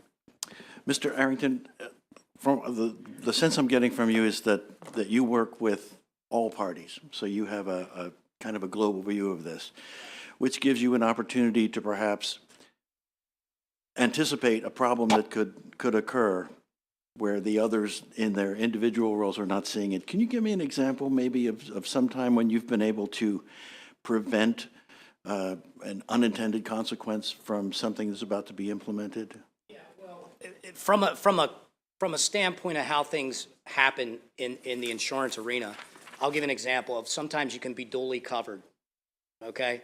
So if somebody's covered, their spouse is covered, and their dependent's covered, I mean, the other spouse is covered, you have dual coverage. Who pays the claim first? And occasionally I'll run into some claim situations where I have to make sure that the proper party pays the claim, which is the insurance company pays the claim first, and who is secondary. And then sometimes I find that some of those providers also, when I'm working with the dental offices, they don't submit both of those claims through both of those carriers, both of the spouse. So I've had some of those claims reversed. So that's an example of something actively happening that we get involved with to try to help our consumers not have to pay a bill that they thought, oh, okay, unexpected bill, I'll pay this $400. Well, my clients call me and say, why did I have to pay that bill? And when I do the research, I find out I was able to overcome that. If that helps. Delegate Shalega, followed by Delegate Lopez. Thank you, Madam Chair. Thank you all for being here. And Glenn, you were a tremendous help to me. Your expertise on the ACA is amazing. And so, looking forward to some suggestions for, how do we bring down these costs? One of the big problems we had was when MHIP under ACA was dissolved, and then those patients got put into the individual market, which we just heard was 177,000 people. So I don't know how many of them were MHIP people. 35,000, would you guess? About that number. So the really sick 35,000 folks were very expensive that we took in MHIP, which was a very successful program. They're now being subsidized by 140 individuals. Do you think we could recreate MHIP and, find some way to bring down cost? Or I would ask you to think creatively on, are we permitted to do that? I would think with the waiver, we could maybe ask. I'll respond, just say this. MHIP was pre-healthcare reform. Right, And pre-ACA. with guaranteed yeah. issue, other than possible, just suggestions of some of the breaks in coverage where someone inadvertently drops the plan without understanding, they can't just walk onto a health plan unless they have a COBRA qualifying event, for example. So maybe MHIP has a place there where somebody, but in terms of just getting coverage, they have guaranteed issue already. That was the whole purpose of MHIP, was to take care of the problems when somebody can't get coverage, and it was a last resort. Very sick, or people with very expensive chronic diseases, so, okay. Thank you, Madam Chair. Thank you. We have Delegate Lopez. Thank you, Madam Chair. And thank you to the panelists. I'm new to this committee, and so suffice it to say that one of my major takeaways from today is that insurance is complicated. I am just baseline. So I'm wondering if you could give me a concrete example of how you as a broker might be able to help either an employer or an individual navigate decision-making so that individual wouldn't make a costly mistake. I'll take that. Just recently, I had a client that was over 51 employees. They now went below 50, okay, or they're below 50 eligible. So therefore, they don't fit into the large group market. They called me and said, Glenn, we would like to potentially take they only have 27 enrolled in the plan out of their 50 employees, okay? So the other are either on the exchange, covered by their spouse, some other form of coverage, right? Those 27 employees, they're concerned of what the increase is going to be with Care First, and Care First in that particular group setting, they have 3 different buckets, 9.5%, 22%, or 35%. Say it again, 9.5%, 22%, or 35% in that group that's they're over 50 eligible, but under 50 enrolled, okay? So they're concerned about that, and they said to me, well, what is the small group rates going to be? We put those 27 people in small group. Well, guess what? The rates were about $600 an individual versus $450 currently what they're paying. If all 27 enrolled in a small group plan, very comparable to that Care First plan. Same carrier with Care First, okay? They also said, well, what if some of those lower income people decide to buy the individual market? Well, Care First does allow a legitimate waiver for a Maryland Health Benefit Exchange to get subsidy as a legitimate waiver. Some carriers don't, but because you have to meet 75% participation with Care First, 60% with Aetna, and 60% for United Healthcare. So here as an agent broker, here's what I have to do to help educate them is if you take those 8 employees, those low income wage earners, okay, and they were thinking to themselves, if we had them say they were going to go out on the exchange and buy them, or if they did it on their own, what would those costs be? So I had to run a spreadsheet with 8 of those people on the individual marketplace, what the cost would be, because there is no penalty if people go out on the individual marketplace if you're under 50. It's not a pay or play penalty, which some of you may or may not know what that means, or shared responsibility is what they call it, okay? So that employer now, I gave them 3 different scenarios of, do you keep your large group? If you're able to keep that at 51 eligible, which they were teetering on it.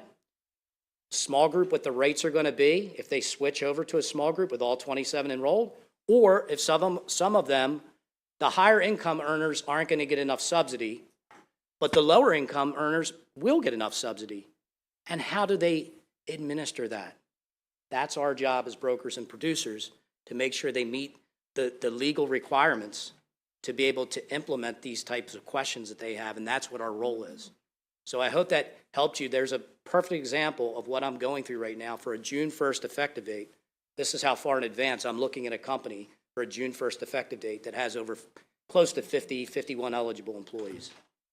So definitely very complex. If I could add, is that okay? No, or we're not? only allowed one because it's already 3:24. We were supposed to go until 3. So we appreciate it. I know we have Delegate Taveras. Thank you, and this will be super quick. Please, thank you. Just questioning, hold on, let me hear you guys better. So exactly, I saw in some of the other handouts prior to your presentations that there were certain services covered, dental and other preventive care, but it did not include vision. And why is that? Why is vision not included in packages? Yeah, vision in terms of a required benefit, because vision is often in a plan, you know, in terms of dental, vision, and so forth, but it's not covered as a. So in the ACA, the new law, under 19 and under, dental and vision was included as a mandated. It was embedded in the policies, but that was part of the ACA. But the policies, anybody that's 20 and over, okay, if they have their children on the policy, then dental and vision is not embedded into the medical policy. So they would have to buy a separate dental policy, separate vision policy, which we as agents and producers present to them. Now, dental is on the Maryland Health Benefit Exchange, okay, but vision is not. So we as agents and brokers help them outside of the exchange in the private sector and find a program for them. Okay, thank you. Delegate Collison. Thank you, Madam Chair, for a moment of personal privilege. Absolutely. To my committee, Insurance and Pharmaceuticals, be prepared. There'll be a quiz on Tuesday. But from a serious vein, please take the comments around the availability of all of the panelists that you saw today very seriously. I can honestly say to you that they will respond to you very quickly. All you need to do is reach out to them, and they will be available to you to answer questions in any of the areas that they discussed today. So please use them as a resource for you. The other thing I'd ask is that you communicate with your constituents around the availability of the Maryland Insurance Administration to deal with some of the issues that they may have.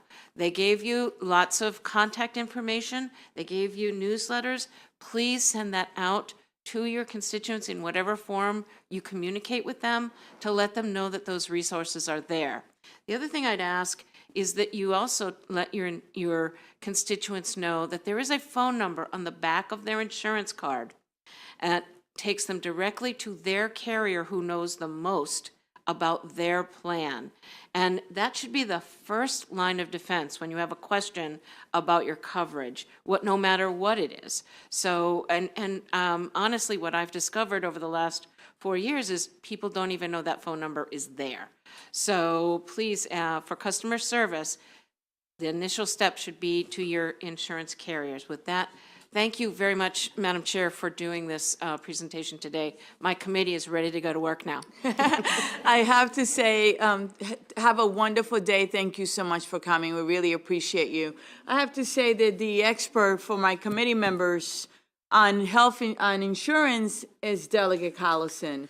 She is the chairman of the insurance subcommittee, and she really has a great relationship with all the carriers, with the advocates, and she knows, I rely on her when deciding on these bills, what's going to pass or not. I mean, she really has the experience, but she also has the history as well. I would like to just go through a couple of things for the committee before we adjourn. Thank you very much for coming today. Really appreciate you.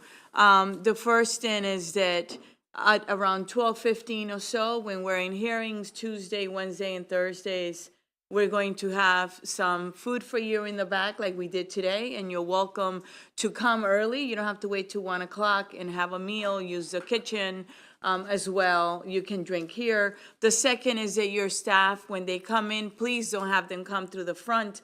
We went through that, have them come through the back because we're on TV. We're on YouTube, so they have to come through the back and they have to go through the clerks. The other item is the Sunshine Fund is due today. Will you be so kind and give it to Michelle? I had 14 bills that I actually offered to everyone here, all 23 of you. I have given 10. I have 4 left. They have been worked out pretty much. You know, you have to do a little work. If you want, I have 4 left. Will you please, after this is done, follow me to my office, and I will sit down with you to give them. If you have any questions about the bills you have, whether they're here or they're in another committee, you can come to any of us, and we'll talk to you and tell you how to, present the bill and what to do. If you have any question about any of the subcommittee that you have been assigned to, we have staff, which we have 3 amazing lawyers. They have seen it all and can give you advice as well. And finally, I thank you for your patience. We went a little over. I asked you at the beginning that we have to be a little flexible. I thank you for that because it was great information. And I also like to allow questions, for you to have a minute to ask some questions.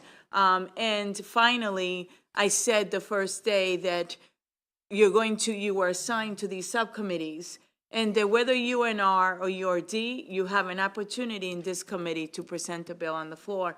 All right, you just have to show me that you come to the committee, that you're doing the work, and that you're learning these bills. The bills are actually listed on the web. They're also, your subcommittee chairs and staff will send you the agenda before your meetings. I would expect that starting next week, we probably will have a hearing or 2 because people are starting to file their bills. And I'm here if you need anything. Thank you for your interest and for your time and your patience, and have a wonderful afternoon. Thank you. Thank you, staff, for your work, okay?